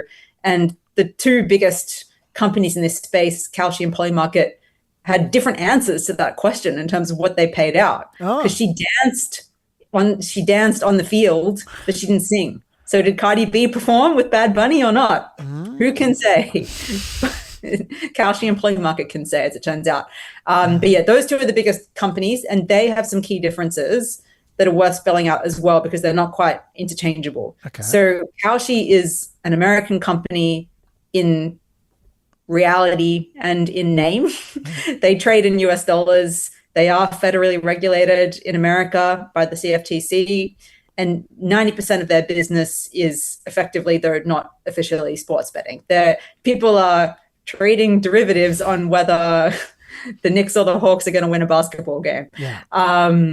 So that's how they function. Polymarket is created by an American and headquartered in New York. But once regulators tried to crack down on them, they moved their operation of their company to be under a shell company effectively in Panama. And 97% of their trades now go through this company in Panama to avoid being regulated by America. They trade in crypto, which makes it a lot harder to trace, who are not impossible, as we see in the case of this accused soldier, but harder. And they also allow bets on things that are not legal to trade on in America. So in America, it's not legal to trade futures on things like war or terrorism or death. That's part of the CFTC's rules. So usually when you're hearing about those kinds of controversial bets, it's on Polymarket, not Kalshi. I was wondering how they got away with that. Yes. Having said that, there's still other gray areas, and Kalshi has run into trouble even trying to follow the rules of avoiding these so-called death markets. Like, they've advertised themselves as being the good guys because they don't bet on death markets, but they, for example, had a market at one point on whether Ayatollah Khamenei was going to be out or not by a certain date. And then he got killed. So is he out or is he not out? They're not legally allowed to have a wager on whether he's going to be killed or not. But yeah, that creates controversy of how do he's not leading Iran anymore, but it's because he got killed, which you're not supposed to trade on. So it gets complicated. And similarly, you also get things popping up on Kalshi that are not technically betting on death, but are just as gruesome, like whether there's going to be food shortages in Gaza. So you still get a lot of controversial things coming up on Kalshi, even though it's not quite as anything goes as Polymarket. So in Polymarket's case, can they literally have a bet on anything they like? It's entirely up to them. Yeah. Okay. All right. That's my understanding. But certainly they're not bound by the rules that Kalshi is because they're operating outside of America. And does that also mean that if you're an American who wants to use Polymarket, you need to use a VPN? Is that what that means? Yeah. Okay. All right. And I mean, both of these companies are banned in Australia, just for what it's worth. And same thing. There are obviously going to be Australians who are operating on these sites, but people use a VPN to get around it. So yeah, there are plenty of Polymarket is technically not legal. Well, about 3% of their trades go through an American subsidiary, which has been set up to try and operate officially in America for allowable markets like sports, but most of their traffic is going through this Panama company, and plenty of Americans are betting on Polymarket via VPN. So, but officially not. Both of these sites have officially banned insider trading more explicitly in the last month after some suspicious cases have made the news. Which is interesting because in the past, and Polymarket in particular has touted insider trading as a positive rather than a negative, I saw that. Which we can also go into a bit more detail in later. Just to talk about the Trumps of it all, because this is a politics podcast. Yes. President Trump was asked about the criminal case the other day, and he seemed at once unhappy and indifferent at the same time. Well, you know, the whole world, unfortunately, has become somewhat of a casino. And you look at what's going on all over the world, in Europe and every place they're doing these betting things. I was never much in favor of it. I don't like it conceptually, but it is what it is. No, I think that I'm not happy with any of that stuff, but they have all these different sites. They have predictive markets. It's a crazy world. It's a much different world than it was.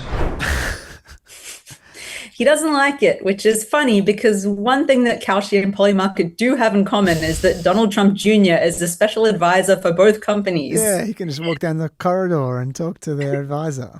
He's a very talented guy. And also the company that runs Trump's Truth Social has announced they're getting their own prediction market set up with Truth Predict. So we can look forward to that. Is this with crypto.com? Because I know that Truth Social and Crypto.com are doing a lot of stuff together. Like I'm not sure about. I think it's running through the Truth Social platform. Yeah, but these things might all be connected. It's in the process of being set up. And the CFTC, which is regulating this market, has a Trump-appointed commissioner who's currently the only commissioner. Who says he wants to see prediction markets flourish under his watch, which, yes, I bet. But we should not worry about conflicts of interest. Yeah. The spokesperson for Don Jr. has said, not only is Don a lifelong businessman and investor, but he is a private citizen who has never worked inside the government. The idea that he should cease living his life and making a living to provide for his 5 kids just because his dad is president is quite frankly a laughable and ridiculous standard. I bet they laughed and found it ridiculous when people said the same things about Hunter Biden. I was about to say, in hindsight, I find it quite quaint that we spent 6 hours hand-wringing over Hunter Biden. It feels like maybe a waste of time. You know what? I stand by it. All because I'm not going to give up my standards because of these pricks. I'm sorry. Right. The Hunter Biden stand was correct. These people are incorrect. They are not going to I'm going to be the John Lennon in Across the Universe here. Nothing's going to change my world. I'm sorry. No Trump is going to do it. I'm drawing a line. Thank you for being our guiding light. Right. We should not let our standards drop just because the standards are dropping. So that's the Trumps. But again, more broadly, with prediction markets in general, Tarek Mansour, who's one of the founders of Kalshi, has said the long-term vision is to financialize everything and create a tradable asset out of any difference of opinion, which sounds pretty awful. Why would anyone like this? I don't know. Even I actually believe Trump for half a second when he sounds sad about it. He should sound sad about it. It's sad. I mean, that as a vision for the future, in my personal opinion, is bad. Yes. It sounds exhausting and unpleasant. It sounds like something from RoboCop. It just sounds complete dystopian. I know, it does. But I think it is worth drilling down on the effects this can have on some particular areas of interest that are more relevant to this podcast rather than the just general downfall of society or whatever. In particular, the effect on journalism, I think, is worth talking about. So news and politics is one of the other big areas on these prediction markets outside of sports in terms of things that people wager on. I'm going to keep saying gambling and wagering because, let's be honest, that's what's happening on these sites. Of course. So Kalshi has a partnership with CNN, And prediction market odds are already being integrated into segments, and in particular, Harry Enton's polling segments. I hate This is it a clip. so much. Yeah, this is a clip from December last year. What are the markets saying about his chances of sticking around? This is, I think, a great chance to use the prediction market odds. Chance to be the first to leave Trump's cabinet. Pete Hegseth, on Friday, it was just 18%.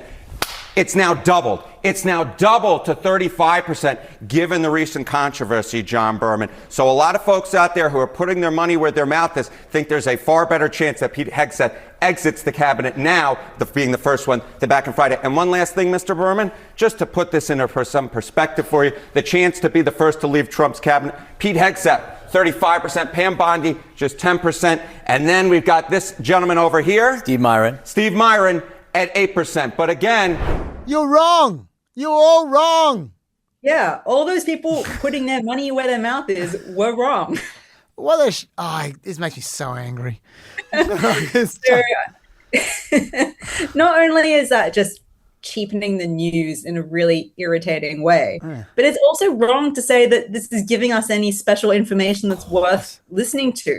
And if you think about it, it's an illogical argument to say because people are gambling on an outcome, it's more likely to be correct. The whole financial premise of the gambling industry is that the crowds are not that wise. The idea of the wisdom of crowds is bullshit. They have to be wrong more often than they're right, or there's no gambling industry. Yeah, so true. it doesn't make sense that there's value in this. As like, I know people have pointed to times where prediction markets have been right with elections, but like that's true of people's opinions. That's true of polling. It doesn't have some special value beyond what we already have in terms of information, beyond the fact that they're paying news organizations to advertise them in the middle of segments.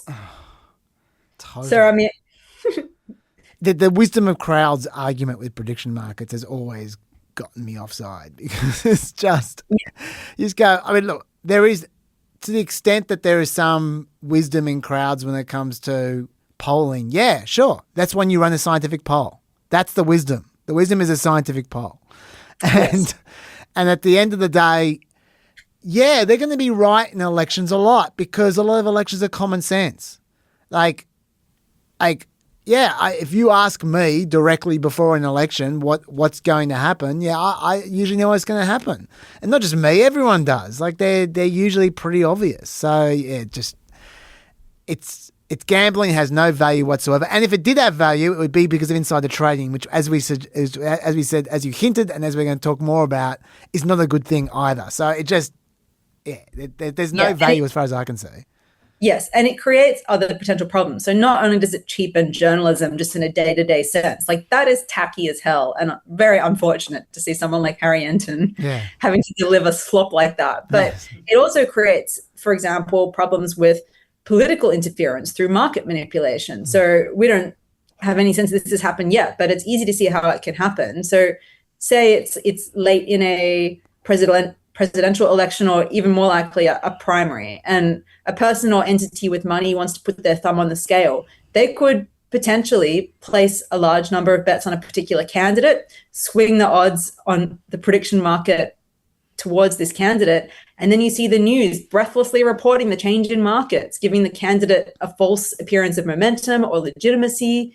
If you're a billionaire running in a primary and you're on 1%, maybe you yourself or get someone else to put a bunch of bets on yourself on a prediction market, and people are like, oh, this billionaire's like, everyone's betting on him. Maybe we should pay more attention to this guy. Or on the contrary, a person's opponent could muddy the waters by claiming that interference is happening when it is genuine momentum. And then the casualty is truth. You have more cynicism, more of this corrosive sense of people feeling like nothing's real, I can't trust anything, so just becoming cynical about everything. You don't even need the billionaire, Melina.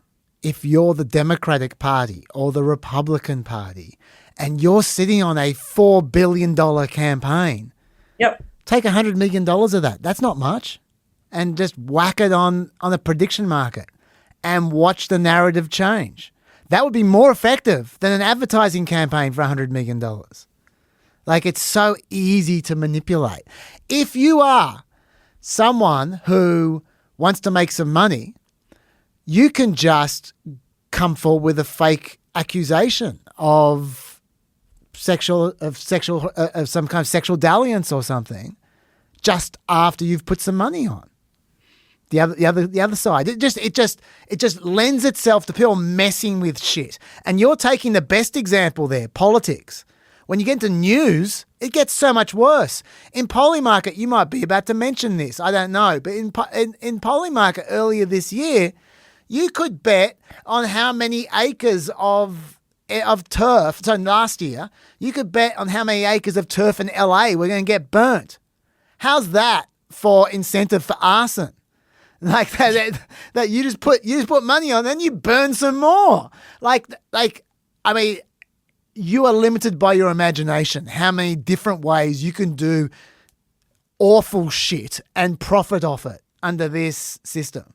Yeah, and there's also this is a thing that's already happened. Like journalists getting harassed, and both that being wrong and terrible in its own right, and also the risk of news coverage being manipulated. So, I mean, we already see this in sports. A number of sports stars talk about how they're constantly harassed now by people who are yelling at them for, hit a shot so I can hit my parlay or whatever, or, you cost me $500, which is irrational because sports stars only have so much control of those kinds of things. And it's your own fault for gambling your money away. But now it's happening to journalists too. And there's an example which I think is pretty chilling and, a pretty obvious sign of things to come. So earlier this year, a Times of Israel reporter wrote a story about an Iranian missile that had fallen near Jerusalem. And then that reporter was contacted by a number of people requesting the article be updated for supposed inaccuracies and claims that it was a fragment from an interceptor that fell, not a missile. And the reporter initially was taking this in good faith and trying to, assess and look at updating the article. Eventually, they get enough requests like this that they cotton on to the fact that there's a $14 million market on Polymarket for Iran strikes Israel on March 10th.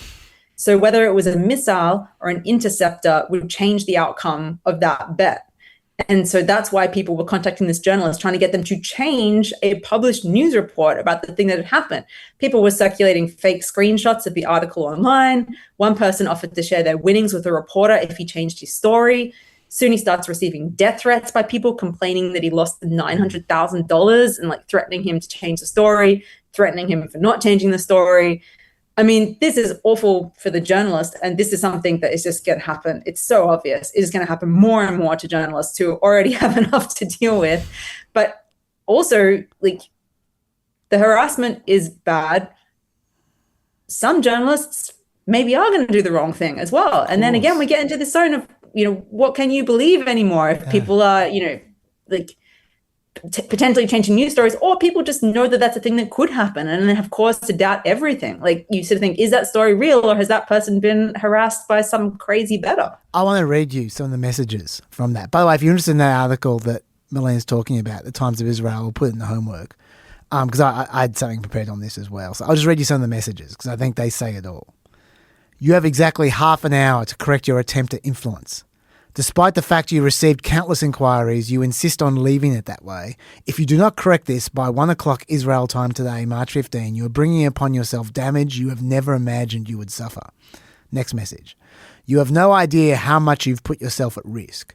Today is the most significant day of your career. You have two choices. Either believe that we have the capabilities and after you make us lose $900,000, we will invest no less than that to finish you, or end this with money in your pocket and also earn back the life you had until now. Next one. If you decide to go with your ego and not with your head, you are leaving behind dozens of wealthy people from all over the world who will know that you perform market manipulation and stole from them. They know who you are. You don't know who they are. It took them less than 5 minutes to find out exactly where you live, how often you see your lovely parents, and exactly who your brothers and sisters are. Believe me, you don't want to be their target because you will never, ever earn enough money to pay back even half of those you stole from. And finally, you have 90 minutes left to update the lie. If you do this, you solve in a minute the most serious problem you have caused yourself in life, and you won't remember me anymore in a week. If you decide not to correct it and leave the lie intact, you'll discover enemies who'll be willing to pay anything to make your life miserable within the framework of the law. And as far as I know, there are also some people who don't really care about the law, and you're going to make them lose about 50 times what you'll ever make. 86 minutes left. You're the only one responsible for your life. That's a window into what's coming. Yeah. Yes. It's not good. No, it's not. Poly market has actually called itself News 2.0, which is just absurd. These markets aren't news. They're just speculation. Speculation is not news. It's not reporting. And we're very much heading down a path where things that used to exist as significant parts of our lives, like news and sport, become secondary products. It's just like fodder for gambling rather than things that are important and meaningful to us in their own right. And I don't think we're better off for it. No. But yes, those are not the only issues. There's also the fight between prediction markets in the states, which we touched on earlier. A number of states in America are taking legal action against prediction sites because they're competing now for legalized sports gambling without paying the millions in state taxes that official sports betting companies do. And this is a bipartisan thing at the state level because Republican and Democrat states are equally affected. Yes. Less of an bipartisan issue at the federal level because Republicans don't want to be seen to be interfering with a nascent Trump business.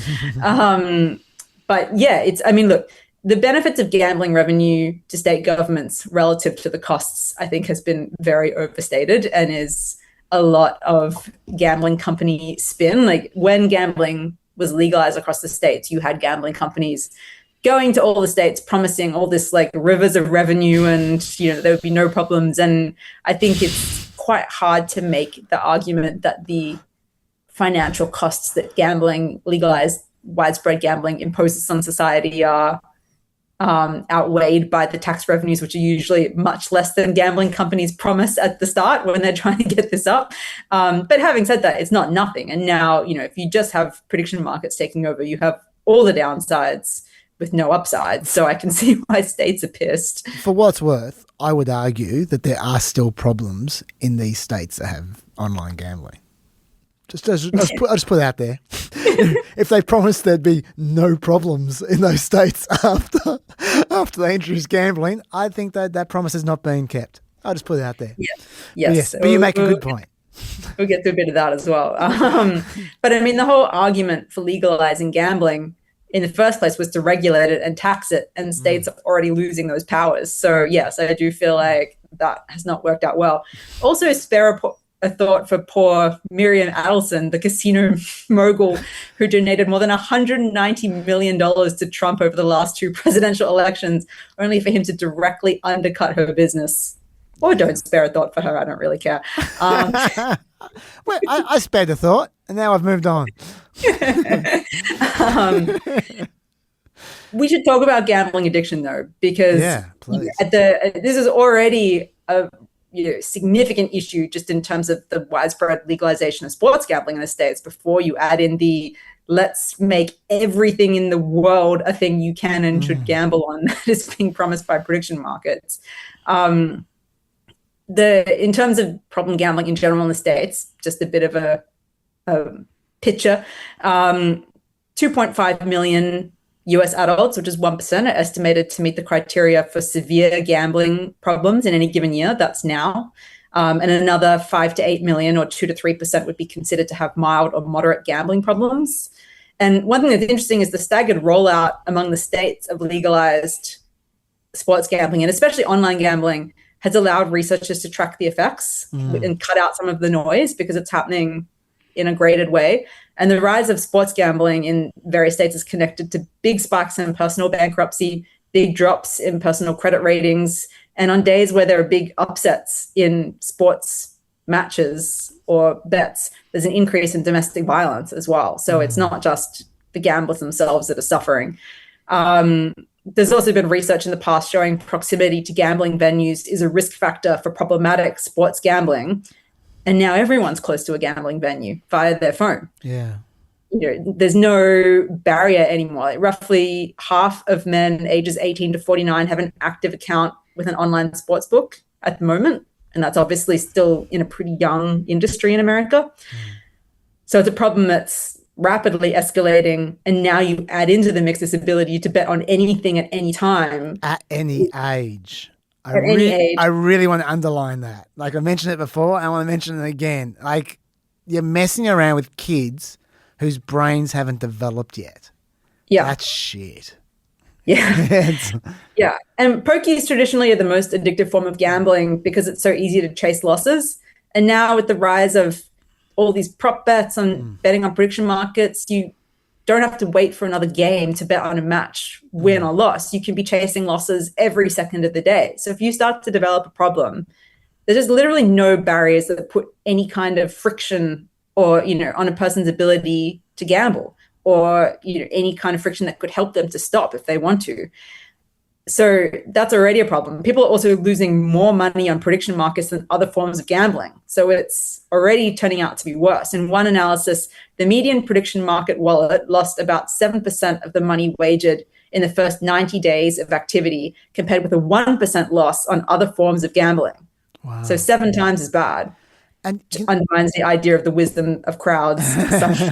And Melina, you're just talking about the time loss. Sorry, the money lost. I'm thinking of the time lost because I haven't been on Polymarket or whatever, but I've been on enough betting sites to know that they're labyrinths. There is like just a normal betting site. Let alone, I can only imagine what these prediction markets are like with the breadth of stuff that you can bet on. Like, people must get lost in them just for hours and hours looking for a quick payoff, like a safe bet, especially if they're not doing well. Like, they must dedicate so much time to this if they're addicted to gambling. It would just suck their entire life into this side. Yeah, McKay Coppins did an interesting piece in The Atlantic recently where he's a Mormon and he decided the Atlantic gave him, I think it was $25,000 to experiment with sports betting for a year. And he was like, because he was a Mormon, he wasn't allowed to gamble. They decided because he was spending the magazine's money, it was okay. He checked with his pastor. But he kind of fancied himself someone who wasn't into gambling and was just doing this to kind of learn about this, new brave new world. And he basically got addicted to gambling. Yeah. And he talked in detail about how it took over every aspect of his life. Like, it was all he could think about. He was like, at games with his kids and all, at social events with his family, and all he could think about was betting, checking on results, like watching things to kind of figure out, what's going to happen. Am I winning? Am I losing? Like, can I chase that? And, it's interesting because I don't traditionally come at this from a place of feeling moralistic about gambling or vice. Like, I'm not personally into gambling, mostly because I hate losing more than I enjoy winning. So it's just too stressful for me. And that's why I'm kind of not personally into it. But I would say that my feeling in the past was generally like, let people do whatever they want to do. But the more I've read about it, the more I'm like, whether I believe that still or not, I don't know. But I think that we have to be a bit clear-eyed about the problem that's coming down the pipeline here. And I think that it's not that people aren't talking about how big a problem this is going to be, but you think about the havoc that the opioid crisis caused across America, and I reckon there's a gambling problem coming down the pipeline that's going to be significantly worse. Because if you think about it, it's so much easier for people to get hooked. There's far less social stigma around gambling versus drugs. Like, you don't see ads for fentanyl when you turn on ESPN or Harry Enton spruiking it while he's talking about whether Pete Hegseth's going to get fired. People can access it subtly at all times on their phone. You can be at school, at work with your family and be gambling like right in front of people and then not know. It's harder to catch because the effects aren't obvious at first. There's also the damage that comes with the financial problems with gambling. If you've lost, you're not just dealing with an addiction problem, but also significant financial losses. Gambling addiction has the highest risk of suicide of any addiction, I think probably because of that financial element. 1 in 5 compulsive gamblers will attempt suicide in their life, which is a pretty shocking statistic. Yeah. And you have a situation where you're significantly and rapidly increasing the accessibility of gambling to all people at all times, it's hard to imagine this isn't going to cause pretty big problems pretty soon, I think. Yeah, I was going to say, I agree with you. And I was going to say that like these kinds of issues are really challenging to me as a libertarian. I do think about this kind of stuff a lot. And because this is not the only vice. There's a lot of vices out there, and this is the classic situation when you're talking about vices. And you go, at least what I think to myself is I think the problem isn't that this facility is available for adults to make choices about. The problem is, and it's very difficult to see how you stop this. The problem is it gets shoved down people's throats. Like in America, there is a lot of advertising for both these guys, and like you say, they've only just begun sponsoring the news segments. They're going to sponsor so much more. They're going to be everywhere, and it's all over sports. It's very annoying. Yeah, you don't. I was going to say that Australians who watch sports don't need me to tell them that sports betting has dominated Australian advertising, and these prediction markets, I think they're just going to go. They're going to take it even further. And you just go, like, it's the same thing as with marijuana. You just go, I've got no problems with marijuana being legalized, but the concern is always going to be what happens when big marijuana comes along and they start doing the shit that big alcohol and big beer has been doing. And they make it stronger, and they make it in your face, and they make it like just that. It's the commercialization that creates the problems, I think, not the product. And now, not that I'm saying there's no problems with the product, but I'm saying the problems with the product, I think, are less of a problem than when the product just dominates the world commercially. That's when it just becomes a massive social cancer, and I have no idea what you do about it. I don't know how to deal with it. I'm not going to pretend I have an answer, and certainly not an ideologically consistent answer. But I acknowledge the problem. It's definitely a problem, and I don't know. You can't ban sponsorships, can you? Like what for a legal product? I don't know. I don't know how it works, but I'm just convinced that is the issue. The issue is when it becomes one of the biggest companies in America. That's the problem.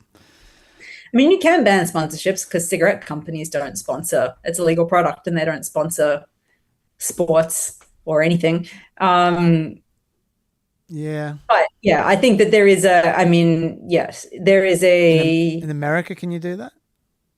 No. That's what I'm saying. In Australia, it's easy to regulate shit in Australia. I'm talking America. No, you can't. Cigarette companies can't advertise in America. Okay, all right. That's been through the Supreme Court. I don't have the case handy. That's okay. That's okay. I did cross it at one point. But yeah, I'm in the same place where it's hard to be ideologically consistent about, live and let live versus how do you mitigate this enormous harm, the potential for harm coming down the pipeline. I mean, it's also, this situation, it's not just like a fair fight because you have, circling back to it, market manipulation and insider trading. So, with the market manipulation aspect, just to give an example of the kind of things that are already happening, earlier this year, people noticed the odds for the market on whether Jesus would return this year was spiking. And some people picked that up and were like, that's curious. Why does that mean it's more likely? The wisdom of crowds would suggest it's more likely to happen. But it turned out that the reason was that some more sophisticated actors had created a secondary market on whether the odds for Jesus returning would get above 5%. It was sitting at like 3%, and they were betting it would get above 5%, which then created an incentive for those same people to bet up the original market to try and get it above so that their secondary bets would pay off. So you have all of these people who are up against these sophisticated gamblers who have figured out these arbitrage situations. And then, of course, you have the insider trading situation, which we've talked about a bit already. But public officials are banned from insider trading, but they're not explicitly banned from prediction sites at the moment. A lot of people are talking about whether that should happen now. There's already been plenty of examples of suspected insider trading. There's the Maduro bet we've talked about. New York Times found on February 27th that the day before the US and Israel began strikes on Iran, more than 150 accounts, mostly newly created, placed $850,000 worth of bets that there'd be a strike on the 28th. Those people might have known something. Multiple Israeli Air Force officers have been indicted for using information on those strikes to bet on Polymarket. And one said in his interrogation that, quote, the entire squadron is on Polymarket. The entire Air Force is betting, which is not ideal, I would suggest, because you're risking a situation where military operations can be exposed ahead of time, or low-ranking or low-paid soldiers could sabotage their own missions even, potentially, to win a bet. I see that problem, but leaving that aside, let's say no one does anything dishonorable or dishonest or dodgy at all, okay? Let's just say, that, apart from betting, if you are the other side, you'd be looking at those prediction markets going, okay, there's going to be some insider trading here. Oh, look, I've just seen some insider trading. That it would actually tip off your opponents, and then people would start bluffing and counter bluff. It's just such a disaster when you talk about wars. Yeah. Well, and you can also have the opposite problem where, so despite the fact that there were clearly some insider trades happening on the Iran strikes, Polymarket's overall forecast suggested an attack on Iran wasn't going to happen on the day that it did. The odds ranged from 7 to 26% that day. So it is still hard to sort the signal from the noise. But for starters, that might get easier with AI and other kind of sophisticated things that states could have, because we're not talking about random individuals now, we're talking about countries. But also you have the risk of people misinterpreting signals and acting off of noise rather than signals as well. So the whole thing is very messy. But also, let me show you, this is not Polymarket, but let me show you how obvious signals can be. I've shown this on Play America, but I'll show it to you as well. This is just before Trump's first ceasefire announcement. Okay, so these are the oil futures 15 minutes before Trump's first ceasefire announcement. You can see it's basically a flat line, and all of a sudden in 1 minute, 15 minutes before the market opened, before Trump's announcement, you had this very sharp spike for just 1 minute. And you had them all being all at the same minute, and you just go, well, that's a pretty obvious signal to your opponent, to anyone, to everyone. You don't need AI to interpret that. You just need to be looking for it. That's all. Now that's not Polymarket. That's the oil markets. But still, that will be Polymarket pretty soon if Polymarket is the place to be for this kind of stuff. It's it's kind of obvious. And you can also easily see how gambling addiction and insider trading can go hand in hand. You traditionally have people who potentially steal from employers to fund gambling addictions, but now it's we've already seen this in the NBA. You had a player and coaches accused and charged with insider trading on games that then had gambling problems and then were trading on their own games or their own performance, bet fixing. And it's just that's at a high stakes level with people that are paid millions of dollars. And you just imagine a random person in a company or a government job, relatively low level, getting into gambling debt and then being tempted to use insider information to bet on prediction markets to try and get out of a hole. It's very easy to see that becoming a pretty widespread thing in future. Yeah. You kind of could see how someone could rationalize to themselves, it's not stealing, even though you are stealing from the person you went off, but just sort of trying to rationalize that and sort of trying to get information from inside, they can access legally or not within the context of their job and using that to bet because they're trying to get out of a hole. But by the way, before you mentioned that states are trying to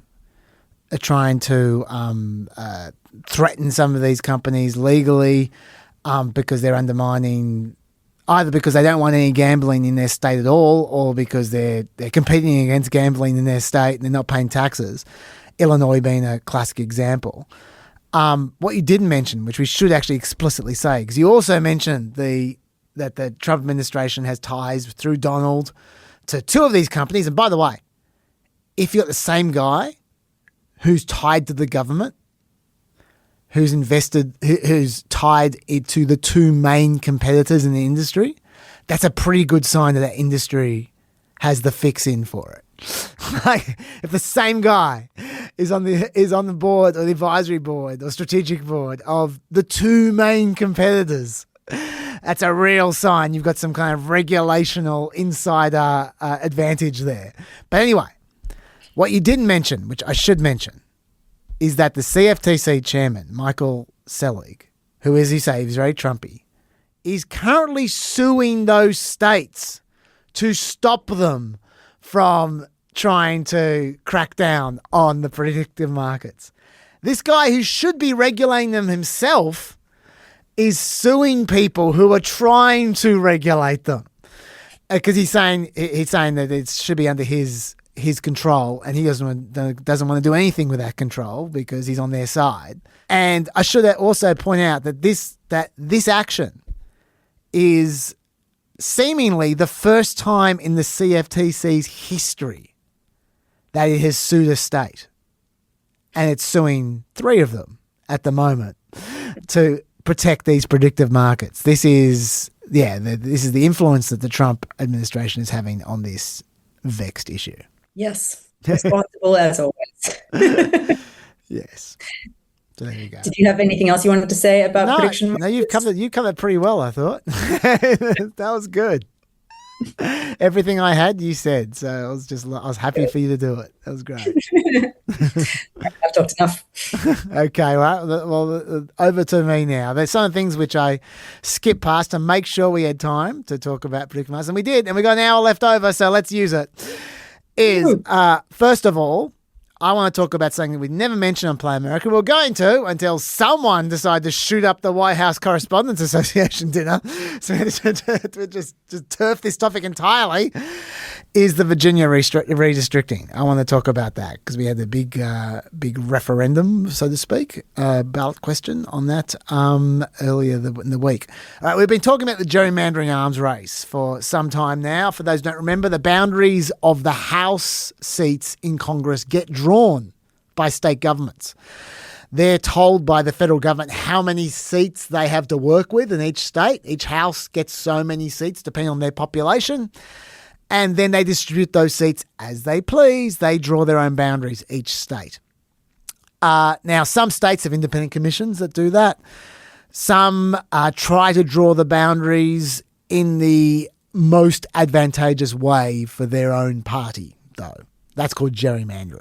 So you essentially try and make your party get as many seats as possible in your state by the way you draw the boundaries. Usually, these seat boundaries are redrawn every 10 years after the census provides new population distributions. But this year, Trump has been seeking an advantage in the midterm, so he pressured Texas to redraw their boundaries right in the middle of the decade. No census anywhere near it. It's all in the hope of pinching a few extra seats in the midterms. That's the idea. Now, Texas didn't want to do this. Greg Abbott, for all his flaws, and he has many of them, he is an intelligent man and he's politically canny. And he saw trouble on the horizon with this and he tried to avoid it, but Trump just squeezed him. And in the end, they gave up and they backed down and they followed Trump's orders. Now, Republicans ended up gaining some advantage in 4 to 5 extra seats in Texas as a result of that. Increasingly, it's looking like they're not going to be winning those 4 to 5 extra seats because the new boundaries were drawn with the 2024 voting distributions in mind. And it looks like the 2026 voting distributions will be very different to the 2024 voting distributions. In particular, Latino voters have gone right off Trump. His approval rating in most polls amongst Latinos is somewhere in the low 30s or high 20s, which is very different to 2024. And it's looking like those 4 to 5 seats are probably going to be more like 2 to 3 seats if they're lucky. Regardless, Democrats looked at this and they felt like they had only 2 options. Number 1, whinge a lot, accuse Republicans of being anti-democratic and hope the voters punish Republicans, which they don't. They never do. Gerrymandering, no voters care about, sadly. Or the second option is to fight fire with fire and to gerrymander as many blue states as you possibly can to create mutually assured destruction with Republicans, which hasn't existed before. In the past, the Democrats were the kings of gerrymandering back in the day, and the Republicans didn't do so much of that. They kept the nose clean. And then it switched around. And the Republicans, when I say back in the day, I mean in the 60s and stuff. I mean a long time ago. Then over the years, it switched around. The Republicans, especially in the last 25 years, have become the indisputed champions of gerrymandering. And the Democrats have been the ones pushing independent redistricting and all the rest of it. This will be the first time the two of them have gone against each other at the same time. So the idea is, Democrats say to them, there's no point doing gerrymandering, we'll just balance you out, or maybe even exceed you.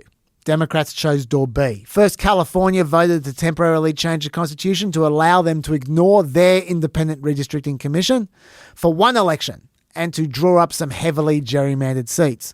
That netted them 5 more seats, and it looks like they're going to win all 5 of those seats. This week, Virginia went back to the polls to do the same thing. The result came back on Tuesday in America, 51.5 to 48.5. Very, very close question, especially given that Virginia just had an election just the end of last year where the Democrats won by over, like 14 points from memory. So a 3-point margin, very close. Big turnout too for a ballot question, 50% turnout. So it was tight. It's going to be challenged in the Virginia courts. I'll tell you why I don't think that's going to make any difference in a second. But first of all, Melina, do you have any thoughts about Virginia gerrymandering, given the situation? Broadly speaking, I hate this situation.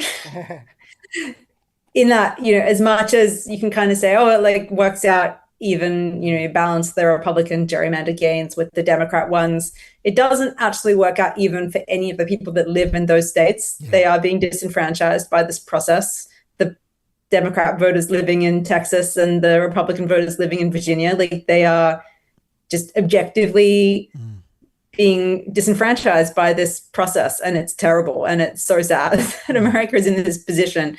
I understand, I think you made this point before, and I generally find it convincing that, it's kind of reached the point where if you're a Democrat politician, you kind of have to do this because if you let the gains go unanswered, then it's disincentivizes it more and you're starting from behind. And in a year where it's going to be a blue wave, it's the best year to try and punish them, to be like, oh, you're going to do that? Well, we're going to do it too. And you're going to lose all of our gerrymandered seats and maybe even some of yours. So maybe let's stop doing this. I think it probably is the best hope of waking some people up to the fact that this is a bad idea and maybe walking it back a bit. I think otherwise, if Republicans had saved the House by this strategy, and then they push even further, and then the next cycle is more favorable to Republicans, and they make even more gains, you're just getting to a point where Democrats are permanently disenfranchised and there's no going back.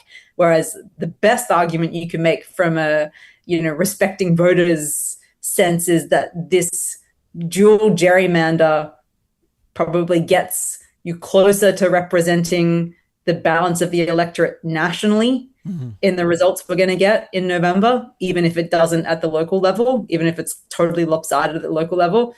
But having said all that, even under that most optimistic scenario, I would be surprised if this backfiring on Republicans leads to everyone being like, you know what, we went too far. Let's roll it back and all be responsible and listen to the will of the voters and do what's right rather than what's politically advantageous for us.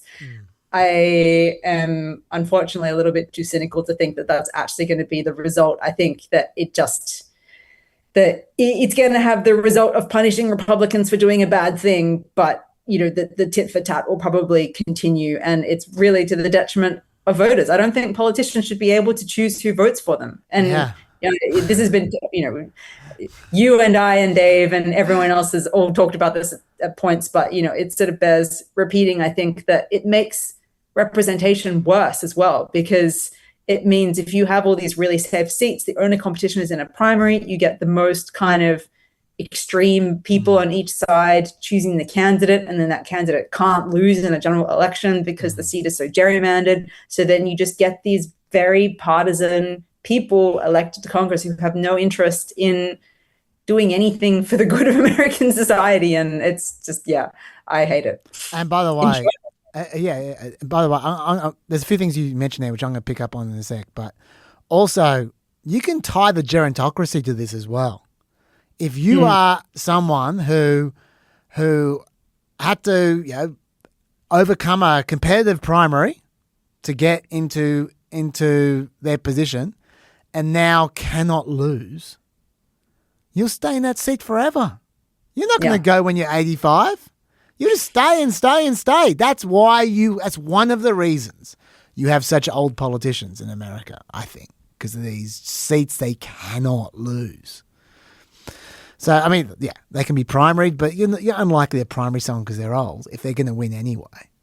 But, anyway, let's talk the results first of all. They certainly got what they achieved for, what they were going for. The electorates are being chopped up in weird and wonderful ways to maximise the Democratic vote. Let's have a look at one of them here. This electorate is being compared to a lobster. I can see the arms. So it's a lobster kind of. Yep.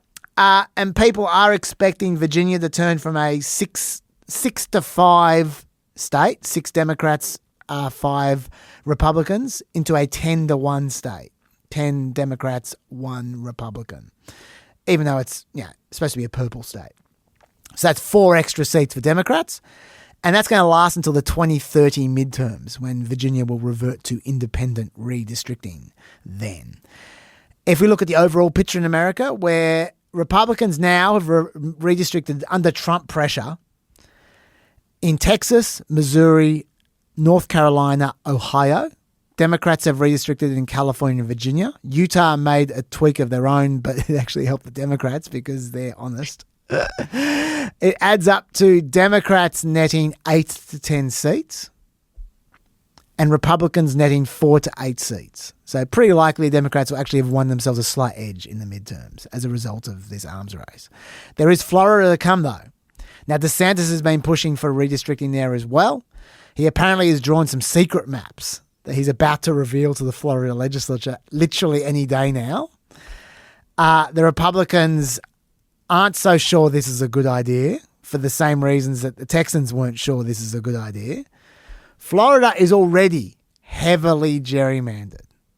Its seats are 20-7 in favor of Republicans right now. 4 of those 20 seats are already in grave danger in the next election. So it's not clear they're going to gain any seats out of a redistrict, and they might lose some, depending on how things go in this election this year. The state legislature is going to be making these calls this week or next week, basically. This is it. This is go time for them. So we'll see. My guess is at the end of the day, both sides are pretty much going to end up even, like you said before, Melina. And so people might go, it's just a one big waste of time then, isn't it? I don't know about that. There are those who think this is worth it because it forces Republicans to have a taste of their own medicine, like you were describing before. That's one theory. And it might convince them to support gerrymandering reform in Congress in 2029 because the Democrats tried to have gerrymandering reform in the last time they had a majority in 2021, and the Republicans said no. And by the way, this is all thanks to the Supreme Court. We can't have this topic without mentioning the Supreme Court and their stupid ruling in Rucho about, I don't remember what year that was. It was the late teens, where they just said, this is all too complicated. We can't come up with a rule. Yeah. If it was about abortions, they'd come up with a rule. In the 2010s, Republicans gerrymandered furiously while the Democrats tried to fix the system with independent redistricting, like we said, which encouraged Republicans to gerrymander more, like you said, Melina. Okay, so the hope is this is the way out of the doom loop. The most obvious example of this turnaround came from Laura Ingraham. Did you see this tweet, this Laura Ingraham tweet, Melina? It was very viral. No, okay. Have a look at this. No. No, I did. Yeah, this got around. She, back in the day, when I say back in the day, I mean in December, tweeted out, Texas Governor Greg Abbott just locked in a major win for Texas and for America. Democrats cry unfair every time they lose ground, but voters know the truth. The GOP is delivering. And now she's tweeting, total travesty. Now, she had that original tweet of hers I just read out, tweeted back at her about 1,000 times. If you look at the replies, it's just almost every reply is that tweet being screen capped back at her. And I'm not going to lie, that's satisfying, seeing that shoved in her face, such direct and obvious hypocrisy being punished. Trump himself tweeted about it. Rigged election took place last night in the great Commonwealth of Virginia, and the Democrats eked out, that's not a word I'd expect from him, and the Democrats eked out another crooked victory. 6-5 goes to 10-1, and yet the presidential election in November was very close to a 50-50 split. Let's see if the courts will fix this travesty of justice. I like the word travesty. Of course, this only happened because of him. He's the one who started this. So that's satisfying as well. In fact, a large part of the Yes campaign to gerrymander in Virginia revolved around thwarting Trump. We all knew 4 more years of Trump was trouble, but we couldn't imagine how bad it would really be. Cutting health care and education, firing federal workers, hurting our people, and now Trump is rigging elections so he can hold on to power. Virginia, we can stop him by voting yes in the special election. Yes levels the playing field and stops Trump's power grab. We saw what was coming. Now we need to fight back. Vote yes. So yes, I mean, yeah, for Trump to be crying about this now, bit rich, it is satisfying to see, I do admit.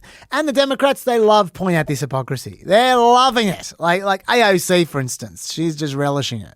You make a Republican saying that Virginia is you guys getting Democrats wow. Totally unconstitutional and wrong. Democrats have attempted and asked Republicans for 10 years to ban partisan gerrymandering. And for 10 years, Republicans have said no. Republicans have fought for partisan gerrymanders across the United States of America, and these are the rules that they have set. And so if the Republican Party wanted to start this, they did this in North Carolina. They drew out 3 Democratic members of Congress in North Carolina. They drew out in Texas. They redid Texas. What they're just mad at is that they have been accustomed to a Democratic Party that rolls over, doesn't fight, and takes everything sitting down. And what they're mad at right now is that we are here in a new day.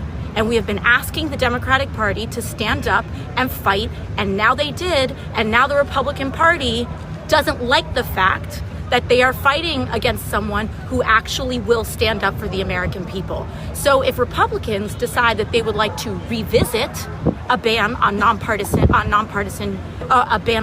gerrymandering, I welcome them. We have the bill right here to end this all today. I get the feeling she rehearsed that speech. And look, she said it pretty well. She said it pretty eloquently. It's hard to disagree with much of that.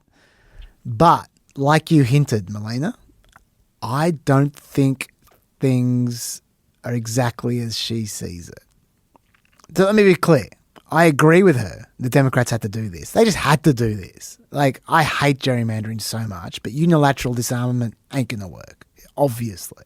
And AOC later on in that speech, she kept on going. She eventually said that they have a duty to protect themselves. I agree, they do. I mean, they can't just be sitting ducks. Of course. And also the status quo had a 0% chance of ridding America of gerrymandering. It just wasn't going to work. We know that because they already tried it and it didn't work. Okay, they tried it a lot. Punishing Republicans, yeah, maybe that has a chance of working. I just don't think it's a very great chance. I agree with you. Take this tweet from Louise Lucas, who is the president pro tempore of the Virginia Senate. She was responding to Ted Cruz, who was hypocritically whinging about the Virginia gerrymander as well. Ted Cruz amazingly called it a brazen abuse of power and an insult to democracy. What a sanctimonious prick. I mean, can I just quickly make the side point that even though I think all of this is quite undemocratic, Virginia and California at least put it to voters. Yes. Unlike this. Yes, that's right. Texting him a chance. You are absolutely right. Anyway, Lucas responded to him with this. You all started it and we fucking finished it. That's how she responded. Which sums up that attitude perfectly. And I imagine many Peppers would be cheering about that response because it is satisfying. Of course it's satisfying when someone's such an obvious hypocrite and you shove it in their face immediately afterwards. Yeah, that's great. Life doesn't usually work like that. I agree. That's great. But the truth is, they didn't fucking finish it. This is not the end of the story. This is not the last election, okay? You never fucking finish it. Every finishing move is the beginning move for the next round, for the rest of your life and then afterwards. There's always another round. There's always another election. In 2 years' time, someone else is fucking finishing what you just started, even though you're fucking finishing what the people started beforehand. And it keeps on going back and forth and back and forth and back and forth. And partisans love it. Activists can't get enough of it. It gets them energized. For people who aren't in it for the fight, but they're in it because they want to make a positive change to their country, there's no change. It's just going nowhere. And that sucks. Hakeem Jeffries had a very similar response. Let's have a look what he had to say. Our message to Florida Republicans is F around and find out. The internet love that. They love FAFO. Fuck around and find out. They love that. Social media people say it all the time. And you know what I've noticed? One party says it a lot for a couple of years, and then the other party says it a lot for a couple of years. We've just come out of a lot of Republicans saying that for the last 18 months, and looks like it's time for the Democrats to start saying it again. The Democrats were saying it before, and then the Republicans said it, and now the Democrats are going to start saying it again. But once again, finding out for one side is the next round of fucking around for the other side. And these hyper-aggressive morons are too myopic to see that this never, ever ends. The Republicans, they're going to gerrymander harder next time. And yes, the Democrats will then respond in New York or whatever, some other state. And the electorates are going to get more and more tortured until the House becomes completely unrepresentative and unaccountable in every way, and elections might as well not exist. Is that going to be a victory? Is that going to be success for any side or anyone? No. I'm not chiding the Democrats for gerrymandering. They had no other option. I'm just saying I don't think this is going anywhere good, and I don't know what the answer is. What are your thoughts? My thoughts are 100% chance that tweet about "we ended it" is going to be screen capped and tweeted back at her in a few years' time. Totally. I think I pretty much summed up my thoughts on this whole endeavor at the beginning. Yeah, okay. All right. The thing that's so frustrating to me about this is that you might go, well, that's really cheap of you, Chaz, to have a big, loud, yelling rant and to go, well, I don't know what to do. But the problem is when you start this, when you start one of these cycles, it's really hard to get out because the logical thing to do is to continue. And not just the logical selfish thing, even the logical selfless thing to do is to continue. Once you're in the cycle, the thing is you got to try to avoid those cycles in the first place. And this is what makes me so angry. Trump seeks these cycles out. He creates them on purpose because he is a bad president. And he loves it. He is one of those people who loves the fight, who loves the back and forth. He can't get... I swear, I think Trump prefers it when he gets beaten than when nothing happens, because that gives him an opportunity to get revenge. I honestly think that's the way he thinks. He loves the back and forth of it, like the pugilism. He thinks that's wonderful. He never thinks past the short term. He never thinks about he doesn't care where it's going. He just enjoys the now. He'll break any convention. He'll say anything or do anything or bully anyone for a short-term advantage. And he's relying on them being reasonable, and then he'll bulldoze them. But if they're not reasonable and they push right back, he's got no response. This is what's happening in Iran. They're not being reasonable. They're saying, hey, blow the hell out of us. We don't care. Come on, more bombs. They're not being reasonable. Trump doesn't know how to deal with that because he only knows how to bully people and go push. And then they either give up. Well, that's all they do. They give up. when they actually don't give up, he goes, well, what do I do now? He's got no idea. And I actually think this is his most damaging trait of all his traits. And he's got a lot of damaging traits. I think this is the one that has been most cancerous to America over the last 10 years because it's infected everything and all political people. And now he's got little Trumps doing the same shit. And I'm telling you, when you get into these cycles, no one ever wins. It just gets worse and worse and worse. And now we've got hundreds more of these cycles that we didn't have 10 years ago that we're going to have to deal with. And I don't know what the answer is on any of them. You just got to wait for someone to get bored, I guess. I don't know. But anyway, long after Trump is gone, we're going to be locked in all these escalation loops, like gerrymandering and all the rest of it. He's terrible for the world. But anyway, I don't know what to say. This is why you shouldn't elect a juvenile psychopathic bully to be your president. That's why. There we go. Yeah. Why, more broadly speaking, look, I know a lot of people will feel differently to me on this, but, there is this tendency to, say people want a fighter in their politics. We want fighters, and this is on both sides now. We want someone who's going to be a fighter. And for me, that's not what I'm looking for in a politician. Yes, you want someone to care and to push for important reforms and to solve problems. But to say I want a fighter suggests you just want someone who's going to fight your enemies. And I just don't see how focusing on that is going to lead to the best outcomes.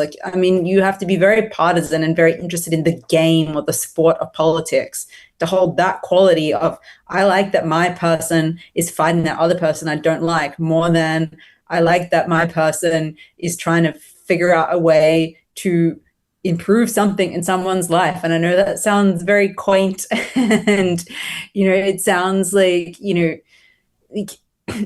the idea of incremental improvement in politics is not sexy. but where is it getting us? Really, where is this idea of, we see more and more, this move in political culture towards fighting? And is politics better? Are people's lives better? And maybe people might counter me that we haven't given enough time and we need more left-wing people fighting and then we'll win. But I don't see it. I don't see how it's going to lead America or anywhere else to a better place, frankly. I 100% agree.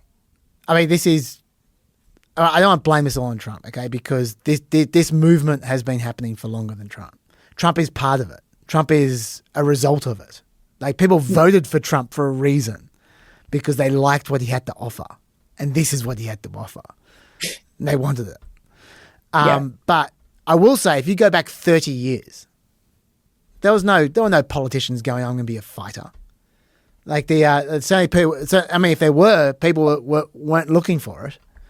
They were looking for competence. They weren't looking for fighting. This is a modern affectation, and it comes as a result of this era, where once again, going back to what I said before, this is a rational thing. I'm not trashing the people saying I'm going to be a fighter. People might say you just trashed Graham Plattner for saying that a couple of weeks ago. Yeah, fine. I think he's weak on policy. But if someone actually understands policy, Elizabeth Warren, if someone understands policy and she says I'm a fighter, fine. I'm not blaming. I'm not saying you shouldn't say you're a fighter, because in the current political climate, yeah, that's rational. That's reasonable. The problem is the current political climate. And it's I don't know what we do. Yeah.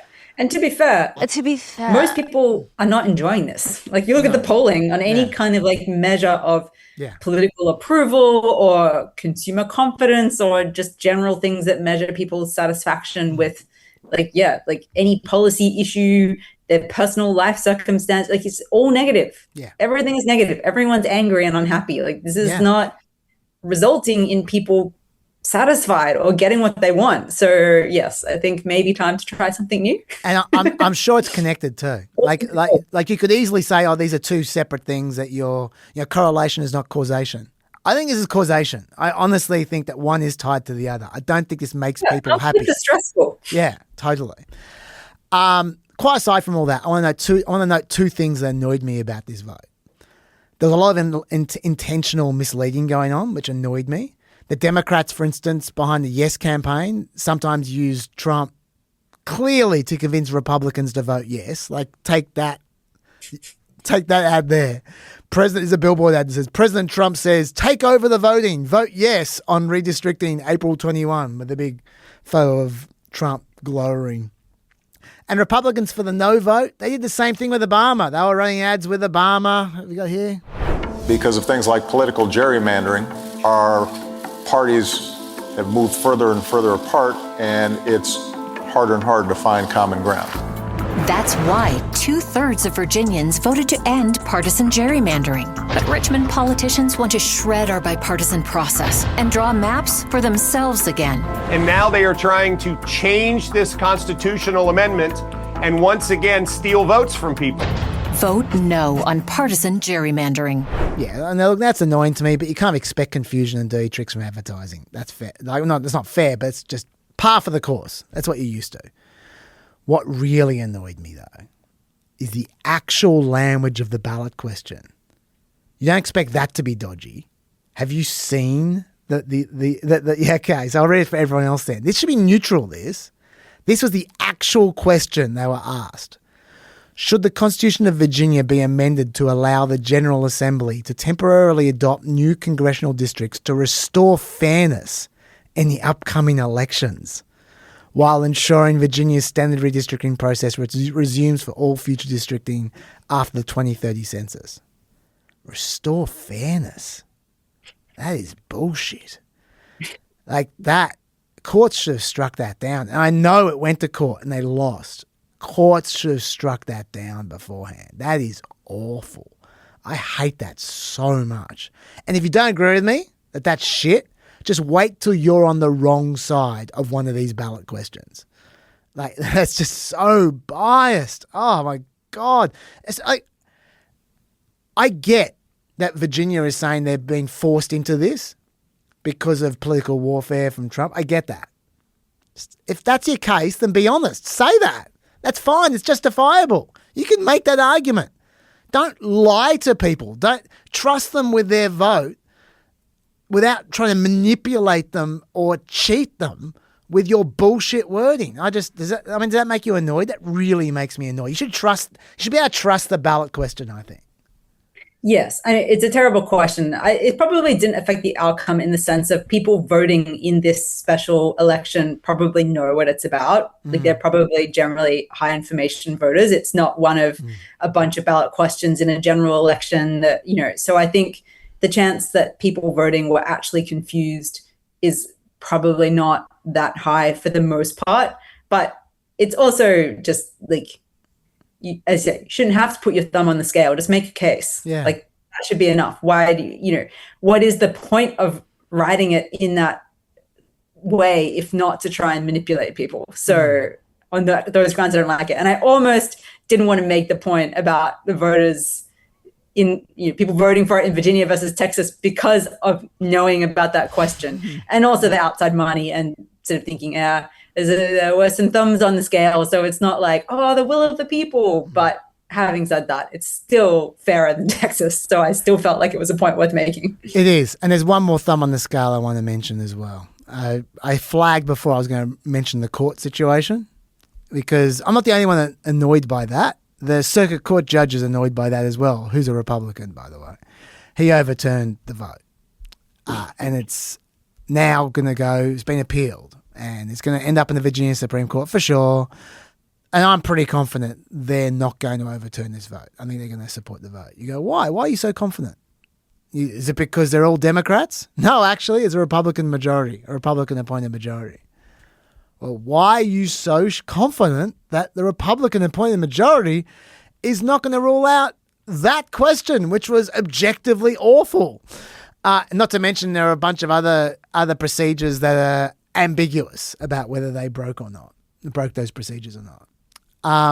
Why are you so sure? I'll tell you why I'm so sure. This is how courts are chosen in Virginia. In Virginia, the Supreme Court is not chosen by a vote of the people or by appointment.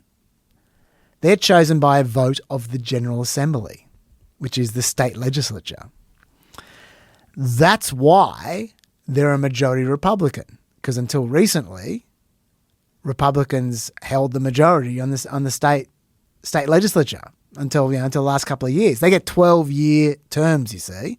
So a lot of these people were appointed back in the days when it was Republicans.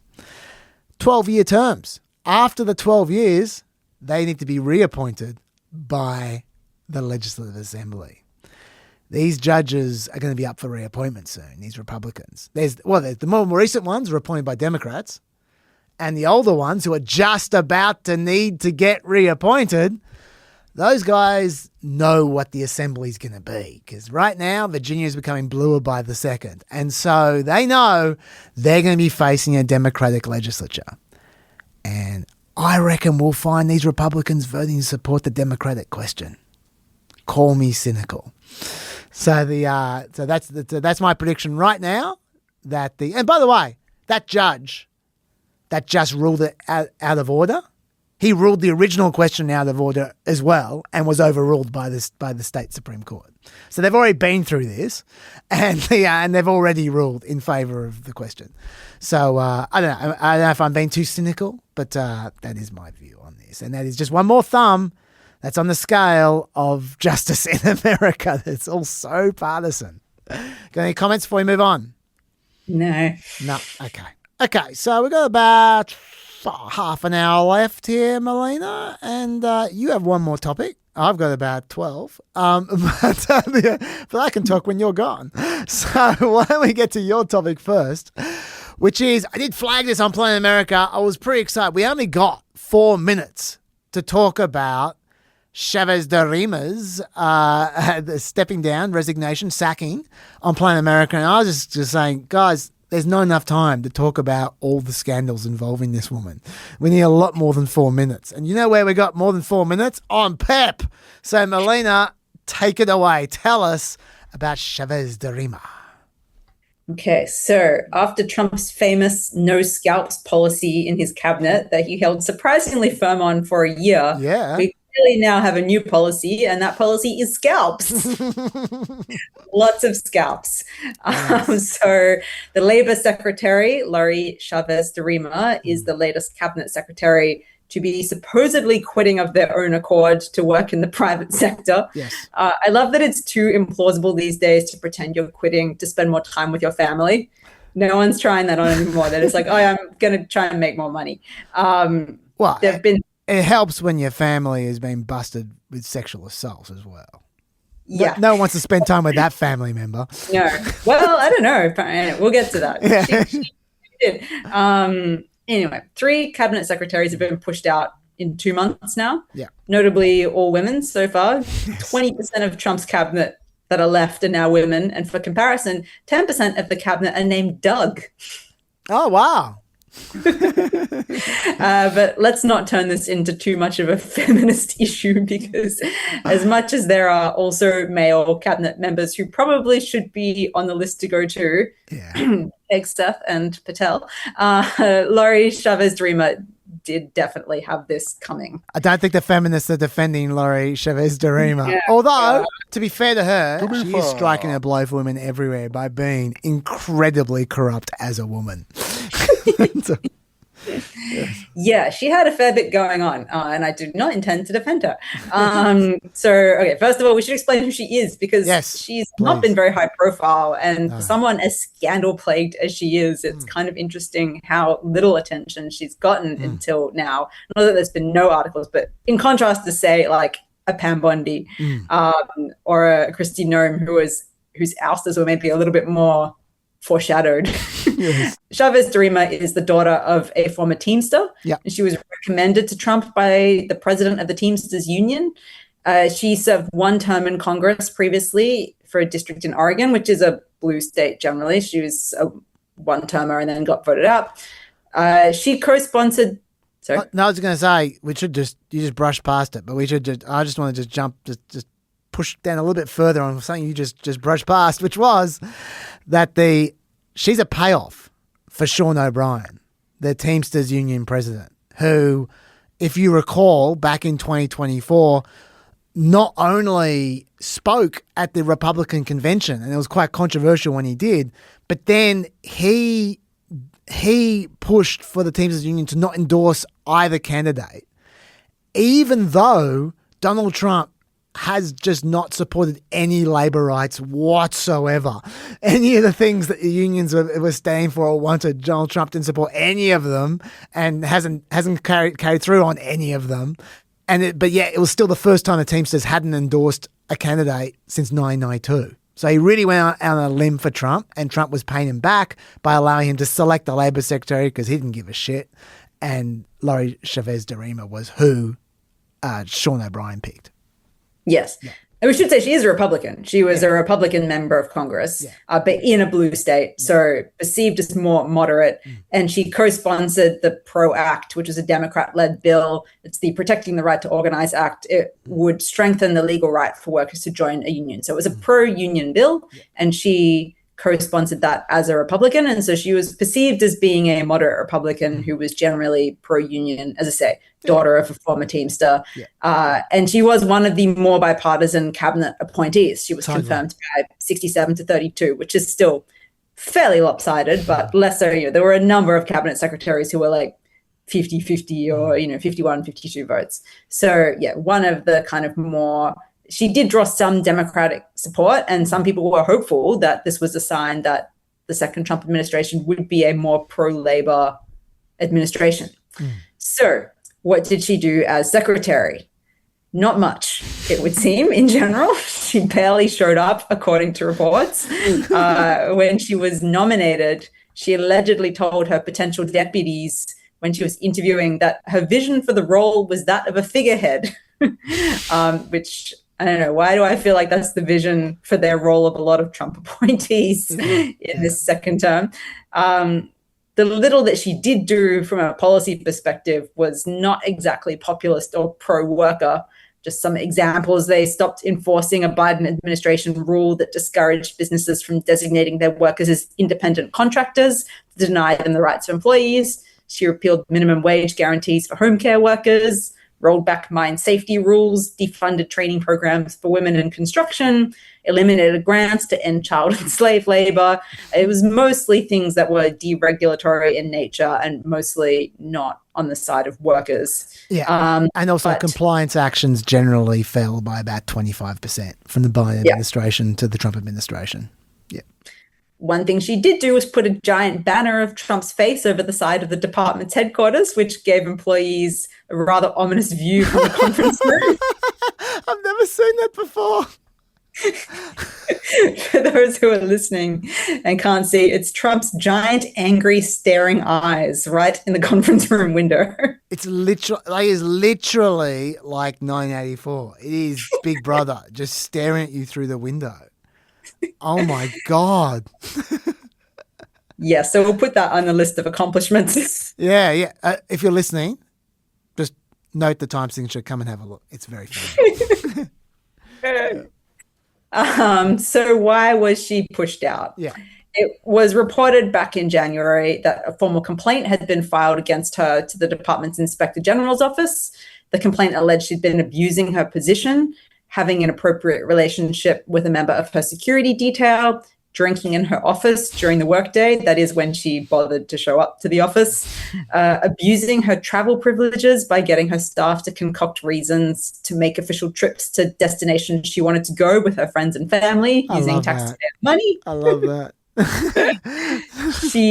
One of the more infamous examples is she wanted to have a birthday party at the department's headquarters And when people pointed out that that would be inappropriate because it's using taxpayer resources, she reclassified it as a swearing-in ceremony. And I believe Lockie is showing you a picture of her blowing out the candles on her signing-in ceremony cake. And I think there are also some signage behind her on the screen saying happy birthday to her, which you wouldn't expect to see in a signing-in ceremony traditionally, but it's not a birthday party. I imagine the Inspector General was swearing at that. Her chief of staff and deputy chief of staff had already been pushed out over the allegations of her behaving unethically in office. Mm-hmm. And she was also the subject of 3 civil rights complaints from women working in her department. They alleged a hostile work environment, including asking executive staff to perform private errands for her and her husband, including picking up dry cleaning and cleaning out the closet in her apartment, which is not in the job description, you can imagine, and the use of threats by senior staff to make employees comply with inappropriate requests. She also allegedly tried to favor political allies in the awarding of grants. Her husband was also banned from the department headquarters, as you alluded to earlier, after multiple staff members accused him of unwanted sexual advances. Yes. Far from being angry at those allegations, she allegedly instructed female employees to pay attention to her father and husband. Gross. Yeah. Really gross. Yeah. One woman complained to the police about the husband, and the police opened an investigation into him. They didn't file charges ultimately. But yeah, so Larry Chavez-DeRemer had quite a bit going on for someone who was not the most high-profile screw-up in the Trump administration. Yeah. And he finally fired her. I think it's probably fair to say the only surprising thing is that 2 cabinet secretaries got booted out before her. Am I wrong? I mean, I felt like I was paying attention then, but maybe I had micro sleep. Did you go over the affair? I'm not sure. Did you mention the affair? The affair with the security staff. Did you mention they went off on holidays to Vegas and there's footage of them from the security cameras making out and shit and just, oh my God. She went twice to Vegas with the security staff and oh no. And strip club? Did you mention a strip club? Oh yeah, she took staff to a strip club. She took staff to a strip club. Yeah, I think probably we can say like the only reason that she wasn't booted out earlier is because Trump doesn't give much of a stuff about the Department of Labor. No, he clearly doesn't. He's clearly not interested in the slightest. But yeah, I think also it's fair to say that the dam is breaking on tolerating incompetent cabinet secretaries from here on out. Yeah. But yeah, that's Larry Chavez-DeRemer. That is indeed. I hardly knew her. Yeah. Look, I mean, geez, there's so many things to talk about. It's interesting the 3 women thing. Because you'd probably say the next favourite would be Tulsi Gabbard, but you wonder if even Trump is thinking, 4 women in a row. Hell, maybe next. And he's a man, a person of colour, so probably also within the profile of people that Trump's more likely to give not as much leeway to, perhaps. Yeah. But again, I don't want to say that it's undeserved that any of these people are getting fired because they've all been very, very, very bad at their jobs and should be fired. Yeah, so let's not get confused here. It's just that, someone like a Pete Hegseth, also not doing a bang-up job, seems to be firing everyone under him and getting away with staying in the job himself. But having said that, Pete Hegseth is doing exactly what Trump wants him to do. Like, Pete Hegseth, what he's doing is saying yes, and he's talking up how wonderful they're doing, and he's prancing around talking about indisputable forces and stuff, and then just like Trump wouldn't be displeased with anything that Pete Hegseth's doing. Like, if you think of it from Trump's point of view, whereas I don't think Trump would be loving what Pam Bondi did everything she was supposed to. No, she didn't. She tried to. No one can fault her effort. But she didn't prosecute any of his enemies, which is what he wanted most of all. Tried to do everything Trump wanted of her, but didn't do it well. Would you say the Iran war is going well for Trump right now? I wouldn't. I don't think he'd blame Pete Hegseth yet, Let's give him a few more weeks. I reckon, yeah, he wouldn't be. If we're thinking about what would be annoying Trump the most at the moment, I think you're probably right. Kash Patel would be because Trump really doesn't like drinkers, is my understanding. Yeah, that's the thing. Yeah, and so the fact that Kash Patel that seems to be pretty much all he does. I think that he's got a problem. I was listening closely to him in his press conference after the White House Correspondents' Dinner attack, just to hear if he'd been having a good time. Yes.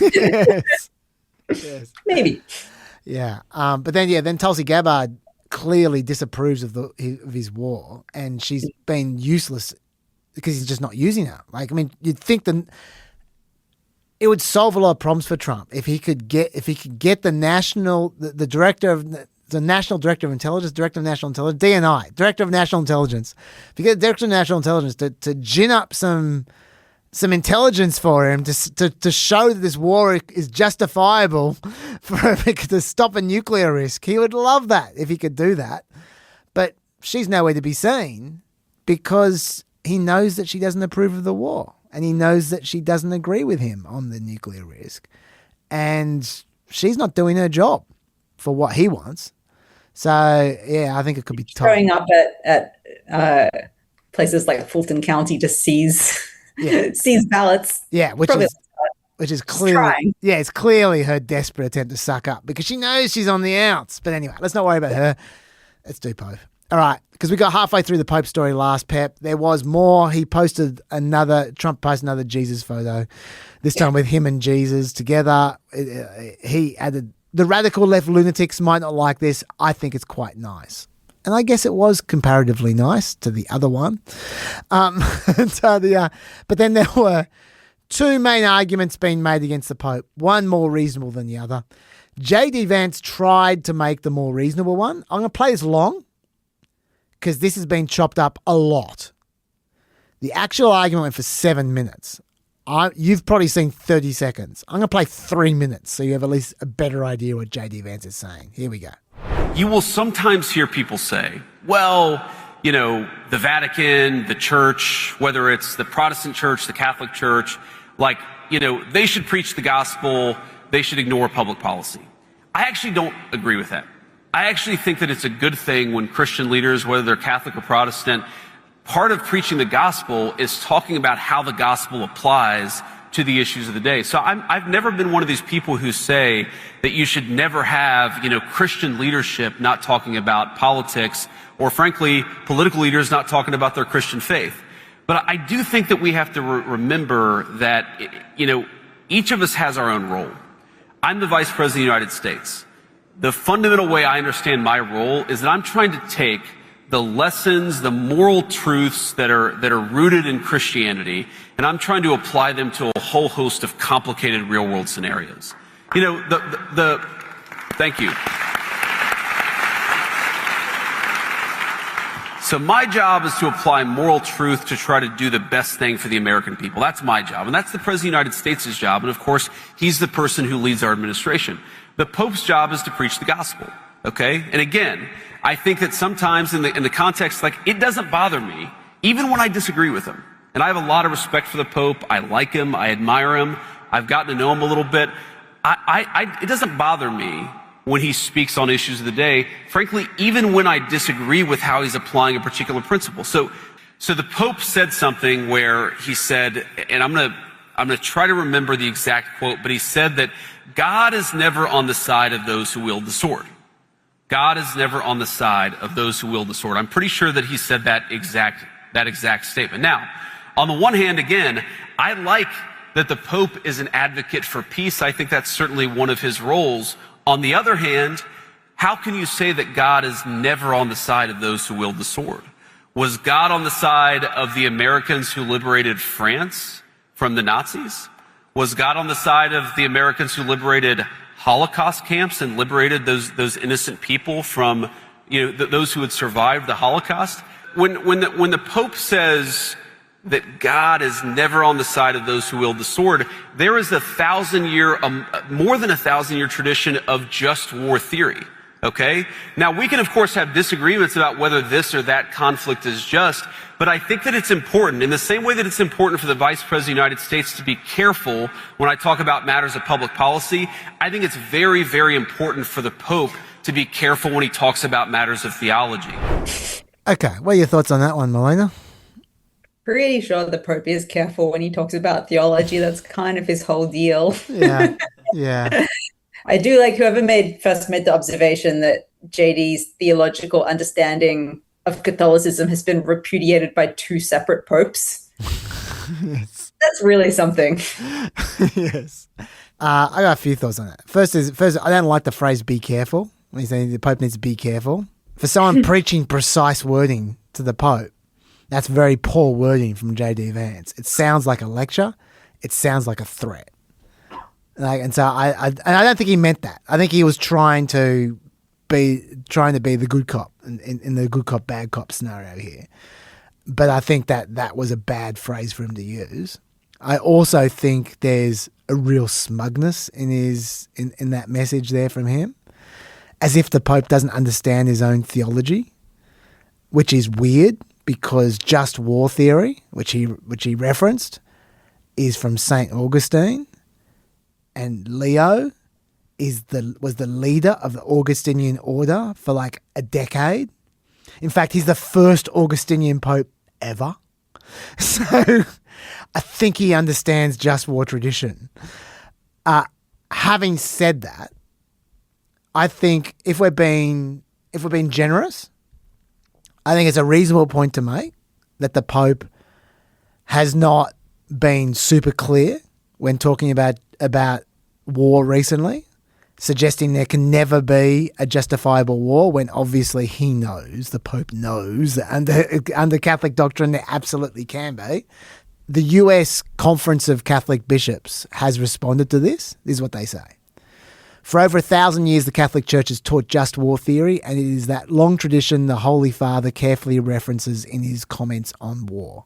A constant tenet of that 1,000-year tradition is a nation can only legitimately take up the sword in self-defense once all peace efforts have failed. That is, to be a just war, it must be a defense against another who actively wages war, which is what the Holy Father actually said. He does not, and I quote him, he does not listen to the prayers of those who wage war. When Pope Leo XIV speaks as Supreme Pastor of the Universal Church, he's not merely offering opinions or theology, he's preaching the gospel and exercising his ministry as the Vicar of Christ. The consistent teaching of the Church is insistent that all people of goodwill must pray and work towards lasting peace while avoiding the evils and injustices that accompany all wars. So essentially they're saying when the Pope uses the phrase wage war, he means by definition a non-defensive, unjust war. That's what you shouldn't wage.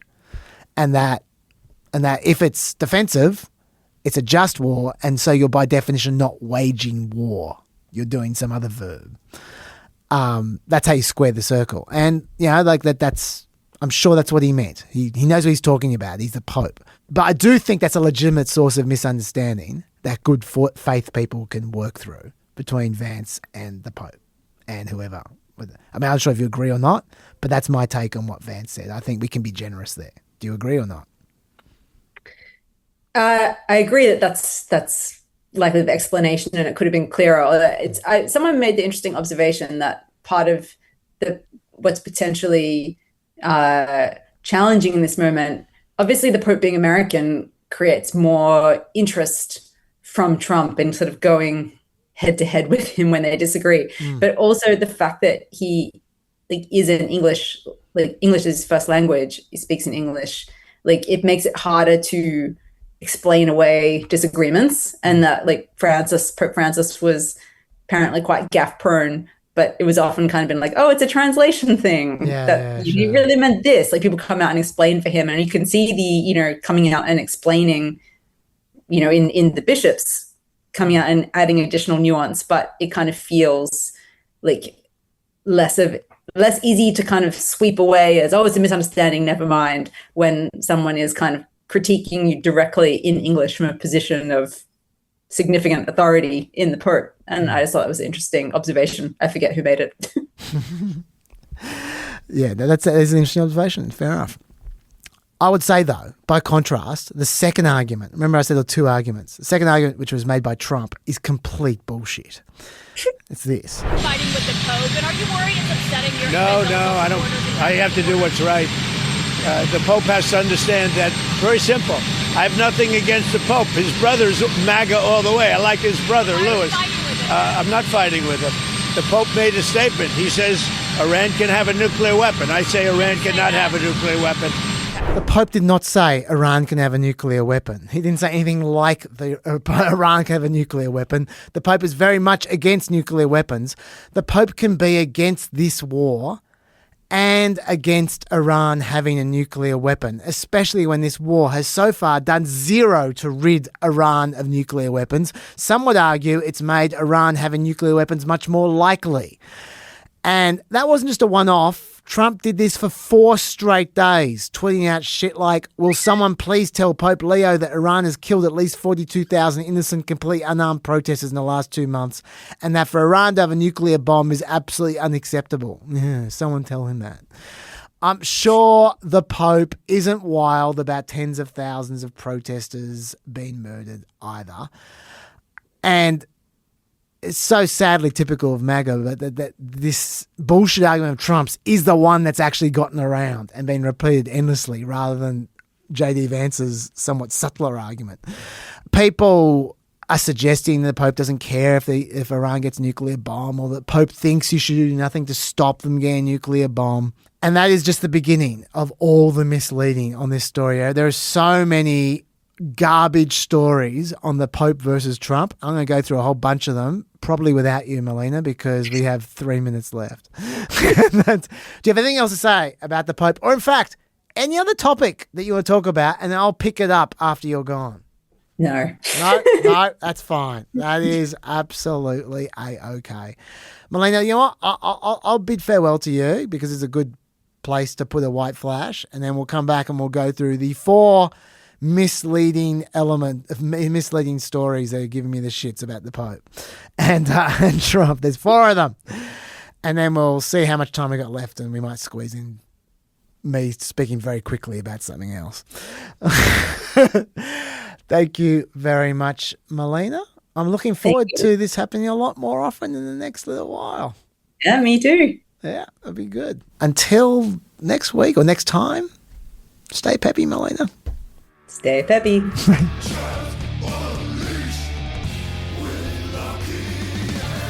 Welcome to the other side of the white flash. This is Chaz Unleashed with Lockie. There we go. Hi. That's the one. You're lucky. First of all, a little correction from Melina. A little bit extra information on the prediction sites. Mm-hmm. How I was just going on and on and on about minimum age requirements violating. Yeah. She said that regardless of what the law says, she said in their terms of service, they do observe minimum age requirements. She said 18 rather than 21, which is the gambling minimum age. Oh. And she also said she has no idea if they enforce. I was going to ask, is this like how back in the day you had to be 13 to have a Facebook account? Yeah, I don't know. Neither does she, but she just said, just for the record, they say that you're supposed to have a minimum age of 18. Well, if they say it. You can't trust those guys. Who can you trust? We were in the middle of talking about the Pope, and I was saying there are all kinds of misleading stories out there that really got my goat. That's a sting of the future. Sting. That's right. Look, people are looking for Trump versus the Pope all over the place the last few weeks. So when the Pope said this, Jesus told us, "Blessed are the peacemakers, but woe to those who manipulate religion in the very name of God for their own military, economic, or political gain, dragging that which is sacred into darkness and filth." That's a great T-shirt if ever I heard one. That was covered like it was an attack on Trump. I was going to say there's basically only one person that could have been going after. Well, that's what The Guardian thinks. They got their headline was, Pope says world is being ravaged by a handful of tyrants amid feud with Trump White House. No, he's talking in Cameroon. He's talking to people who don't give a stuff about Trump. He's talking to people in Cameroon who are locked in a civil war that has cost thousands of lives. They'd be thinking about that context, not Trump. His tweet of that bit that we just clipped out has a hashtag Cameroon at the end of it. It's about Cameroon. In fact, this was reported so widely that the Pope was trying to take on Trump with this statement that the Pope felt he needed to address it. The talk that I gave at the prayer meeting for peace a couple of days ago was prepared 2 weeks ago, well before the president ever commented on myself and on the message of peace that I am promoting. And yet, as it happens, it was looked at as if I was trying to debate again the president, which is not my interest at all. No problems, Popey. We got the hang of it. So that was poorly reported. Very misleading. That annoyed me. Number 2, I'm going to defend Hannity here. A lot of people were suggesting that Hannity converted from Catholicism to get at the Pope. That was a viral tweet. Even I saw that. There actually. you go. Wow. There you go. The main reason people think that is because his clip was misleadingly chopped and then sent around Twitter by the Republicans against Trump. Shall we see what they said, first of all, their clip? Now, I do want to shift gears with a message to the Vatican tonight, specifically to Pope Leo, who has openly condemned America's war in Iran while seemingly enjoying a public fight with President Trump. First, let me give some context. Like millions of Americans, I was raised Catholic. I went to Catholic school for 12 years. I even attended a seminary in high school, studied theology, Latin, went to Mass daily. But as of today, I no longer consider myself a Catholic. Where are the pointed words for Iran? Ooh, now if you're watching the video, you might have noticed a few white flashes there. Yeah, and they Hannity weren't me. Yeah, Hannity did not say after the white flash, I am dumping the Catholic Church. No, there were white flashes he didn't know about. And little edits, little snips, and it turns out they changed the meaning. Because I went and looked at the full video, and this is what Hannity actually said. As of today, I no longer consider myself a Catholic, and while I am a Christian, I left the Catholic Church in large part because of institutionalized corruption, and it was at the parish level, to the bishop level, cardinals, all the way to Rome. And, you know, the very top scandals, terrible behavior, frankly, went not only unchecked, but they never fully corrected it or dealt with it. And others at the Vatican have totally lost sight of the true meaning of the Bible and its teachings. I don't know why for the first 1,200 years of the church, priests were allowed to marry. They changed that law. But right on cue, Pope Leo XIV is now seemingly more interested in spreading left-wing politics than the actual teachings of Jesus Christ. And then he went on to criticize the Pope. Hannity's conversion there is clearly not about the Pope. He's clearly talking in the past tense about something that happened way back when. Ago. Yeah. That edit made it look like he was talking about now. Yeah, recent. Super sus. And by the way, we know that Hannity's talking in the past tense about his conversion because back in 2017, Hannity said this. The one thing I would argue that my Catholic upbringing, I'm more sort of born-again Christian is how I view myself now. The one thing the Catholic Church gave me is guilt. That was a joke, by the way, just in case you think that was a weird thing for him to say. He was actually joking. But my point is, in 2017, he's already calling himself a born-again Christian, right? Some people have noted that Hannity is lying about his conversion now to suck up to Trump. They're saying, yeah, he converted ages ago. And they use that clip. They go, oh, look, it'd be back in 2017 he converted. He's claiming to have done it now, yeah. Yeah, sure. he's just claiming to do it now to go to, to get the Pope and to love up on Trump. But no, people have misrepresented him. It's bullshit. So I'm going to defend Hannity. Yeah, well, I hope that he finds a way to get rid of institutionalized corruption at the top level. Yeah. I really hope that thing that he clearly cares about, he's avoiding. Look, if you can't trust Polymarket, who can you trust? And if you can't rely on Hannity to remove institutionalized corruption, who can you trust there as well? Next one. I'm going to defend the Trump administration. I'm just going from dark horse to darker horse. The Miami Herald ran this piece here. The Trump administration has abruptly cancelled an $11 million contract with Catholic charities to shelter and care for migrant children who enter the U.S. alone, ending the relationship between the Catholic Church and the U.S. government dating back to the first arrivals of Cuban exiles in southern Florida. The development comes amid rising tensions between the administration and American Catholics over President Donald Trump's heated criticism of the Vatican's first American Pope, Leo XIV. The pontiff had made opposition to the U.S. war with Iran, as well as concern for the welfare of migrants, a cornerstone of his ministry. And that got repackaged by a million other outlets, and they were less subtle than that original. Mm-hmm. They were connecting directly this defunding of this Catholic charity to the fight between Trump and Pope, as if Trump is trying to get back at the Pope by defunding the Catholic charities. Sure. For instance, MSN. Look at this headline. Trump Pope feud deepens as $11 million Catholic charities contract ends. Okay, so that's an example there, right? Now, my first impulse when I see that is that's a very minor and specific kind of retaliation. We're going to take $11 million from a specific Miami charity to get you back, Pope. You are right. That doesn't sound very Trumpy. No. Yeah. Secondly, the administration's actual explanation, if you bother to read it, rings kind of true. They say the number of unaccompanied minors crossing the border is now significantly lower than it was under the Biden administration, so they're reducing the expenditure on those children. They don't need to spend all this money because there aren't that many children anymore. And so they're reducing their expenditure on those charities. Here's a quote. The Office of Refugee Resettlement is closing and consolidating unused facilities as the Trump administration continues efforts to stop illegal entry and the smuggling and trafficking of unaccompanied alien children. They announced these cuts were coming last year. And they informed, wait for it, 49 charities that these cuts were coming last year, and 2 of those 49 charities were Catholic. I don't think this is to get the Pope. Right, so that seems like a bullshit story to me as well. And that got around everywhere, that Catholic Charities one. So there you go. Number 4.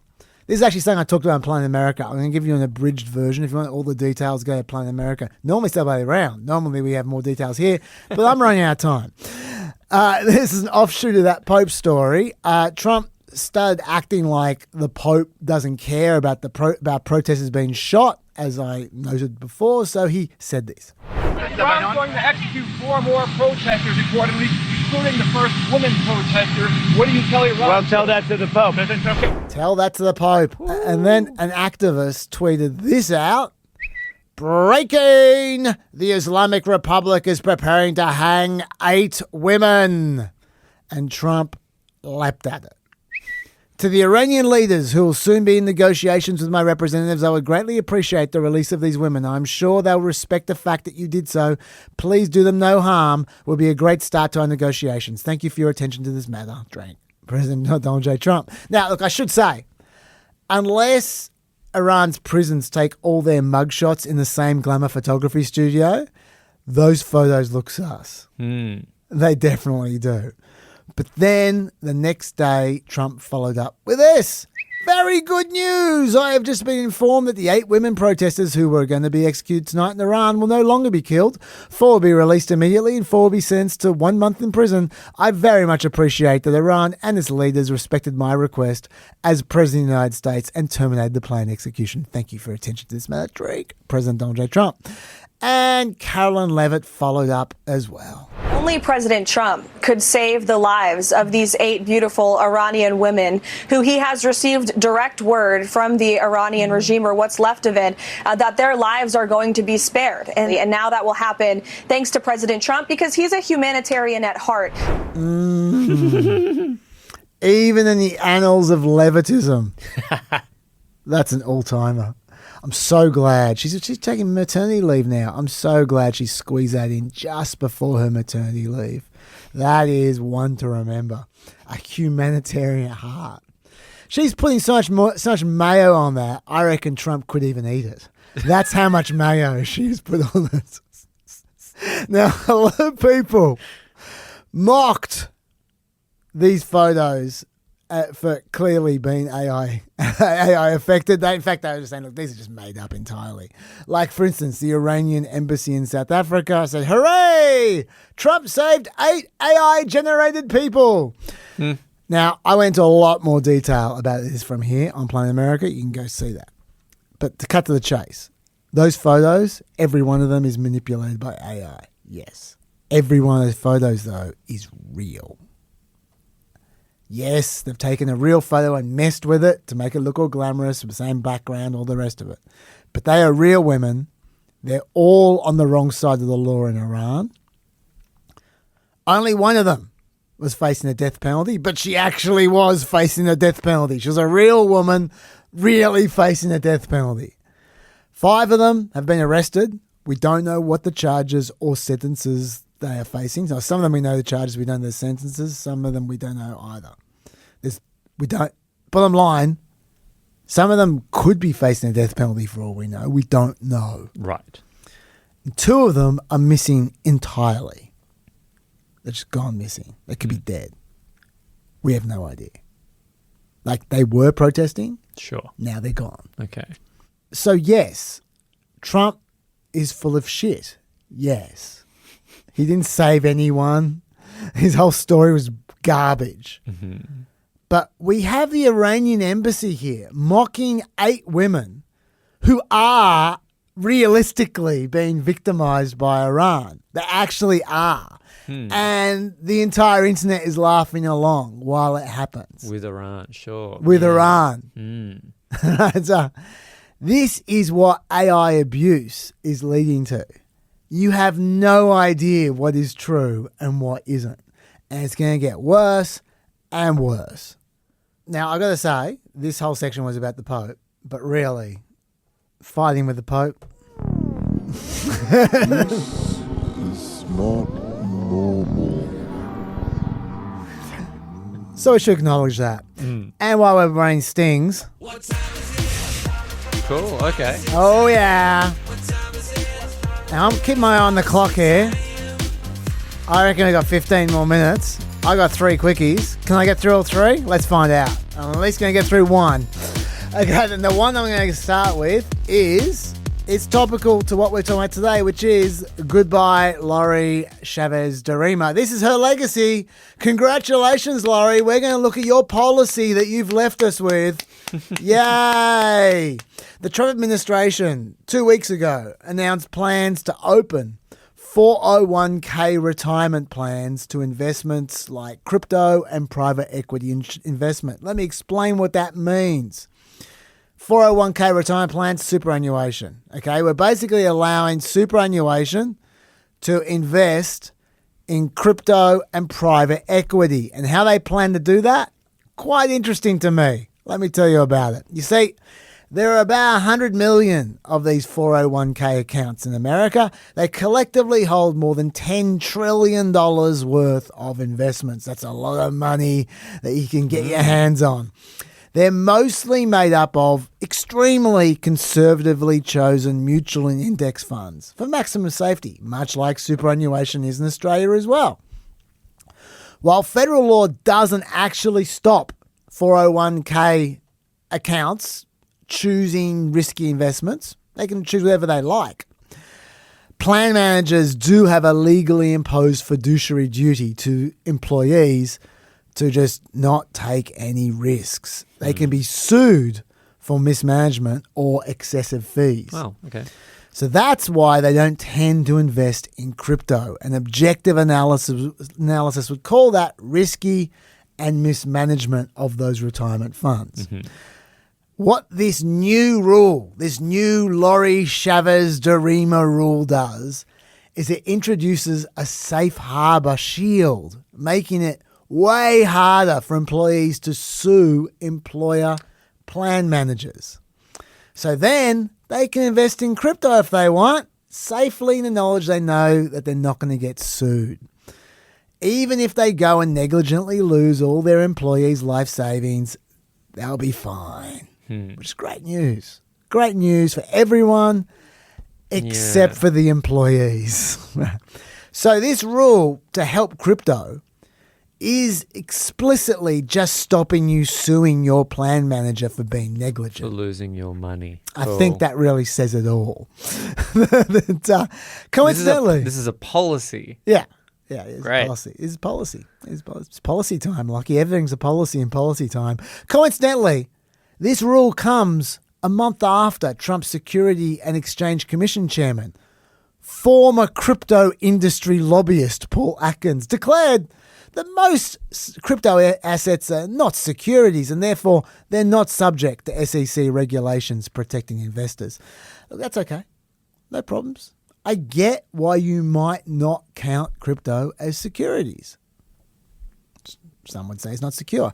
But you can you can't reduce protections and then smuggle them into the country's most precious and vulnerable investments. Yeah, sure.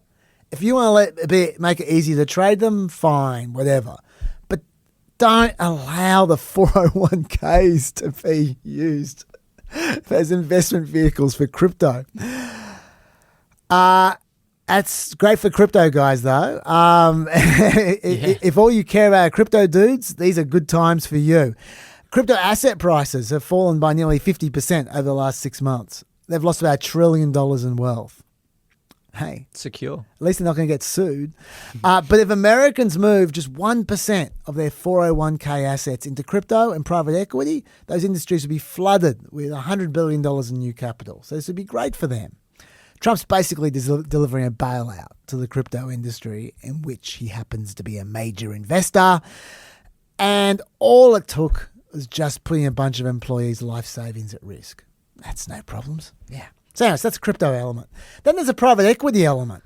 Their investments have been declining recently as well. So they've been lobbying to have access to retirement plans for years. But private equity and credit markets, they lack the transparency of other markets. And also they lack strong regulatory oversight as well. That's a common thread. They also, most importantly, tend to charge exorbitant fees.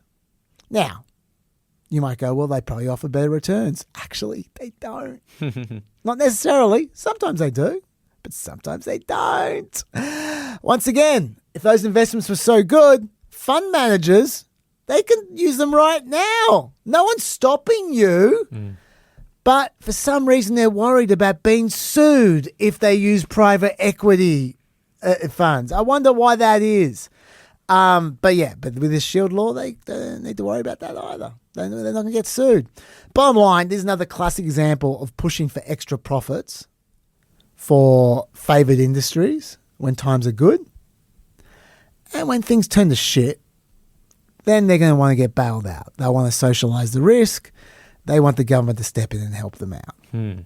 Except this time, they'll be taking down people's life savings with them. Something to look forward to in the next crash. Why can't they just get bailed out? Is there a normal way to get... Aren't there more normal ways to get bailed out? Why do they have to get bailed out by employees' superannuation? I reckon they'll explore every single option. Like, don't worry, they won't ignore the other ways. They'll use all the ways. Yeah. Look, this is on a 60-day public comment period at the moment. We'll see what happens. My prediction... gets lots of negative comments, happens anyway. But we'll see. We'll see. Do you have any thoughts on that one before we move to the next one? Just that I'm so glad I live in a country with super. Oh, they got super. They had super. Anyway, farewell, Laurie Chavez-DeRemer. Thanks for all your work. Next one. Oh, yeah. In December, President Trump signed an executive order, Lockie. It was this executive order here. The Attorney General shall take all necessary steps to complete the rulemaking process related to rescheduling marijuana to Schedule 3 of the CSA in the most expeditious manner in accordance with federal law. Woo! We should explain what that means. Did he do that on 420? No. Oh. No, Well, I reckon. There goes a great tweet from the White House account. Honestly, I'll tell you why I don't think it was in 420. If they did it on 420 in a second, but that was written in December, so that was 12 something. Schedule 1 is the most restrictive category of drug. It means the drug has no currently accepted medical use and a high potential for abuse. That's where marijuana is at the moment. Mm-hmm. It's for heroin, LSD, ecstasy, and since 1970, marijuana. Schedule 3, which is what they were talking about in this executive order of switching marijuana to, is for drugs defined as having a moderate to low potential for physical and psychological dependence. Sounds right. That's for drugs like ketamine, anabolic steroids, Tylenol. Yeah, sounds about right to me. I haven't done the research, but it sounds right. So this executive order is supposed to hurry up the rescheduling of marijuana from Schedule 1 to Schedule 3. This process actually began under Biden, but sometimes this stuff takes forever. Mm-hmm. And then nothing happened. We went past 420. They went past everything. Nothing happened. Because Pam Bondi was too busy trying to focus on burying Epstein reports, cleaning up Stephen Miller's mess, attacking Trump's enemies. And then Joe Rogan showed up to the White House about a psychedelics initiative last week. I don't know if you've seen the photos. He's a short man, Joe Rogan. There's a lot of standing going on, and oh dear. And I'm saying that. I'm not a tall man. Anyway, Joe Rogan cares a lot about this issue, marijuana. So Trump performed for his frenemy Joe Rogan, and this is how it went. Going good. And you're going to get the rescheduling done, right, please? So will you get the rescheduling done, please? You know they're slow walking me on rescheduling. Okay, you're going to get it done, right? And then within a week, Todd Blanche, who's auditioning for the Attorney General slot, gets it done. The reason this wasn't done in 420 is I think they forgot about it completely. And then as soon as Trump saw Joe Rogan, he's oh shit, gotta make Joe happy. And then Todd Blanche is like, oh shit, let's go out and do it. They did as quickly as they could, but they missed 420. Sorry, you missed the tweet. So what's happened is let's read Todd Blanche's tweet. It is the tweet.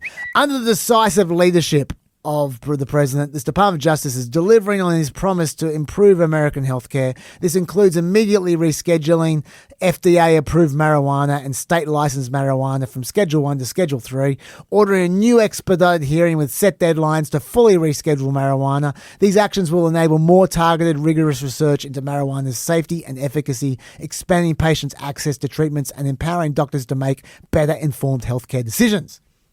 Let me explain that. Thank you. Like everything in this segment. So, to be clear, what he's saying is medical marijuana has been rescheduled from Schedule 1 to Schedule 3. Just medical marijuana. Which is weird because recreational marijuana is still Schedule 1 and it's the same product. But anyway. But they have announced an expedited hearing on June 29 to consider the formal reclassification of all marijuana, full stop, from Schedule 1 to Schedule 3. That's what that says. Okay. This does not legalize anything. It doesn't legalize recreational marijuana. It doesn't legalize medical marijuana. What it does do is it makes it easier for federally funded researchers to access marijuana. It does allow state-licensed marijuana businesses to deduct standard expenses like rent and payroll when they're calculating their federal taxes for the first time, because Schedule 1 drug sellers are not allowed to do that. So marijuana retailers in states where it's completely legal, they have to pay 70% effective tax rates, which is a huge problem for them. So this could be massive for the marijuana industry, just this alone. Also, on that research thing, I should go into more detail. Researchers have to complete a lengthy and cumbersome registration process for Schedule 1 drugs, and they have to store it in fairly inconvenient ways. It just makes research a nightmare. So rescheduling medical marijuana immediately makes research way easier to conduct on all marijuana, because medical marijuana and other marijuana is the same marijuana. So now they can do research on marijuana, which is great. Bottom line, assuming the June 29 hearing is successful and marijuana is rescheduled as Schedule 3 across the board, this is a great reform. Let's give Trump credit for it. Good. This is good. I've got nothing negative to say. This is good. I'd see no downside. I don't care if he's trying to impress Joe Rogan. This is good. I was about to say, cool, yeah, everyone wins, especially Joe Rogan. Yeah, sure, that's fine. No problems. Great. Joe Rogan, visit the White House more often, please. People stop giving him shit. Oh. He's getting good stuff happening. It's good. Joe could do more. Yeah, I know, but I mean, that's something, you know? I mean, he's copped a lot of shit because he went to visit the White House, let me tell you. Okay, yeah, you know what? He probably has. Yeah. Oh, he has. He definitely has. I've seen the comments. But, yeah, it's a good thing. So, anyway, so there's that. One more. This is going to... Sorry, Supervisor, this is going to be long, but man, so much policy, man. A few weeks back, Trump signed a new executive order ensuring citizenship verification and integrity in federal elections. Oh, here we go. An election executive order. What does this do? It asked DHS to work with the Social Security Administration to create a nationwide database of voting age citizens from federal citizenship and naturalization records, from Social Security records, from other federal databases. Put them all together in one list. Those lists are then, according to the executive order, to be sent to the states 60 days before each federal election so they can verify their voter rolls with them. Then it orders the US Postal Service to deliver mail ballots to only those people on their special lists. So that way illegal immigrants never even receive mail-in ballots to fraud around with like they do. Go watch out for that As fraud. they have been. Yeah, watch out for all that fraud. Because, of course, if you're an illegal immigrant, you really want to stick your head up and risk being deported to be one vote out of 20 million in whatever state. To vote for one of the presidents who's going to deport you. Yes, exactly. Exactly, yeah. That's great. Anyway. The order also it orders the Attorney General to prioritise criminal prosecutions of state and local officials who issue federal ballots to individuals not eligible to vote in a federal election. So they prioritise them over everything else. Like the Attorney General doesn't have more important things to do than, say, become bureaucracy cop. Of course, as with many of Trump's orders, he threatens to withhold federal funding if any state doesn't comply, whether Congress approves of that or not. Okay, so is this going to work? Well, this is what Trump says. And so we're going to be signing an executive order. It's, I believe it's foolproof. I would counter that theory with no, it's not going to work. Firstly, the Postal Service. It's a chronically underfunded agency as it is, constantly overworked. They never get stuff done in time. This would be a very difficult and costly process to implement. The government gives them not 1 cent to do so, doomed to failure. What happens if they make mistakes? Any mistakes? There are tens of millions of ballots here. There are going to be so many mistakes. But more importantly, the Postal Service is an independent body. Trump has no control over them at all. He has zero say. He can't order them to do jack. And the Postal Service, they might as well order you, especially the Australians who are listening to this. He can't make you do things. More importantly, the Postal Service don't have the power to interfere with a state's lawful transmission of ballots either. They can't just mess around with votes. That would be interfering with the post. They are specifically barred from making any undue or unreasonable discrimination amongst users of the mails. Ain't going to happen. So that's number one. Number two, the state citizenship lists he talked about. What happens if the lists are wrong? As happens all the time when they make these lists. What happens if someone moves after 60 days before the election? It happens. Yeah. They've sent out the list. What happens then? An illegal immigrant uses their vote. Maybe. What happens if there's a hurricane 60 days out from an election and everyone has to move from their home? Does that sound like a ridiculous hypothetical to you? This just happened in 2024. That's what happened in North Carolina. The hurricane was like 40 days before the election. What happens then? hundreds of thousands of Trump voters would have been disenfranchised. That's what would happen then. So that's the second thing. The citizenship list make no sense. But thirdly, the practicals of this. The order doesn't actually compel any of this to happen. It requires the federal government to compile the state citizenship list. That's what it says in the order. Okay. But when they send the list to the states, it doesn't say the states have to do anything with those lists. They can use it as toilet paper. They don't have to do anything. The order assumes the states are going to pass them on to the Postal Service. It doesn't tell them to. It's been really badly drafted. They might do nothing. The order also states that the Postal Service shall not transmit mail-in or absentee ballots from any individual unless those individuals have been enrolled on state-specific mail-in and absentee participation lists prepared by the Postal Service. But how does the Postal Service make that list? I think the order is assuming they're going to use those state citizenship lists. It doesn't say they should. It doesn't order them to do anything. Well, they can't really order them to do anything. The Postal Service could use the state voter roll as their list. Easy. At the end of the day, this executive order doesn't force anything to happen. It can be easily ignored. And here's the hot tip. It's going to be. Also, primaries are already happening.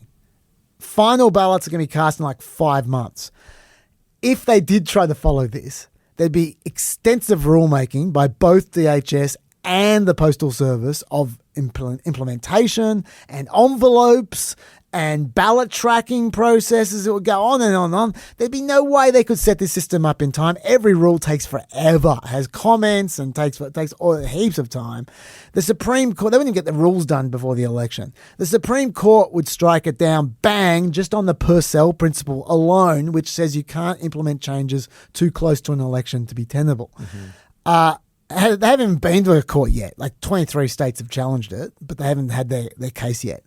Talking about which? Legals.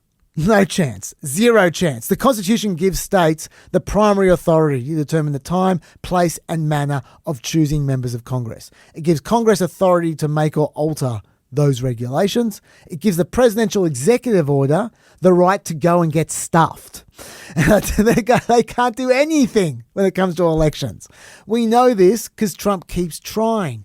And every time he tries with an executive order, he gets blocked by the courts. Literally every time. There is no exception. It never works, and he keeps on trying. A year ago, a DC District Court declared, our Constitution entrusts Congress and the states, not the president, with the power to regulate federal elections. By the way, it's not even clear that Congress has the right to control voter eligibility, which is what this is about. Just the states. That's all. Certainly not a presidential executive order. That's the reason, I think, for this weird, elaborate Postal Service workaround, which you might be wondering about. And why? What's this got to do with the Postal Service? Why is he doing that? It's because he knows he can't order the states to do anything in this area. So he's trying to order the Postal Service instead. That's his workaround. But he doesn't have the power to order them either. So tough luck. He can't withhold federal funding either from states that don't comply because he doesn't have any authority over state voter eligibility determinations, so he can't punish them for refusing to comply with voter eligibility determinations. That's pretty simple. Anyway, so like I said, this is in court. We'll find out what's going to happen. Nothing's going to happen. I'll tell you right now, if he's trying to create chaos and confusion, maybe. But it's just such a joke and so easy to ignore. That's what people are going to do. I can't see. It's already disappeared. This came out 3 weeks ago and it's already disappeared. I can't see this bothering anyone. I'm going to finish with the correspondence on this. Paul says there's lots of talk about polling for midterms and Trump losing control of one or both houses. The thing is, this all assumes Trump is constrained by the rules, which he is not. There is no way Trump will let that happen.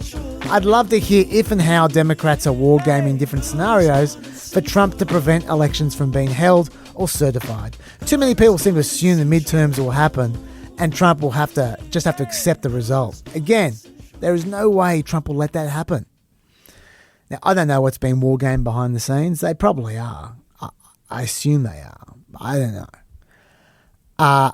I can't know what Trump is going to allow to happen. But all I can say, Paul, is this. Trump keeps on writing desperado executive orders to control the election and to influence the election in some way. One after another, after another. This is about like the fourth, maybe the fifth. He keeps on doing this. Why would he be doing this if he doesn't think the election is going to happen? The flop sweat tells me he thinks the election is going to happen and he thinks he's going to get pantsed. And that's why he's doing more and more desperate things to win the election. So strangely, the more Trump tries to mess around with the election like this, the more confident I get that they're going to be held and he's not going to be able to influence them at all. Otherwise, he wouldn't keep on trying. Now, you might disagree, Paul, but that's my take. And do you have anything to add, Lockie? I think that this is the nail in the coffin to the Trump has dementia theory. I think he just forgets whichever executive order he wrote before on elections. I think that's the only possible explanation, and we've just killed two birds with one stone. You might be right, Lockie. We'll find out in 5 months. Till then, stay peppy.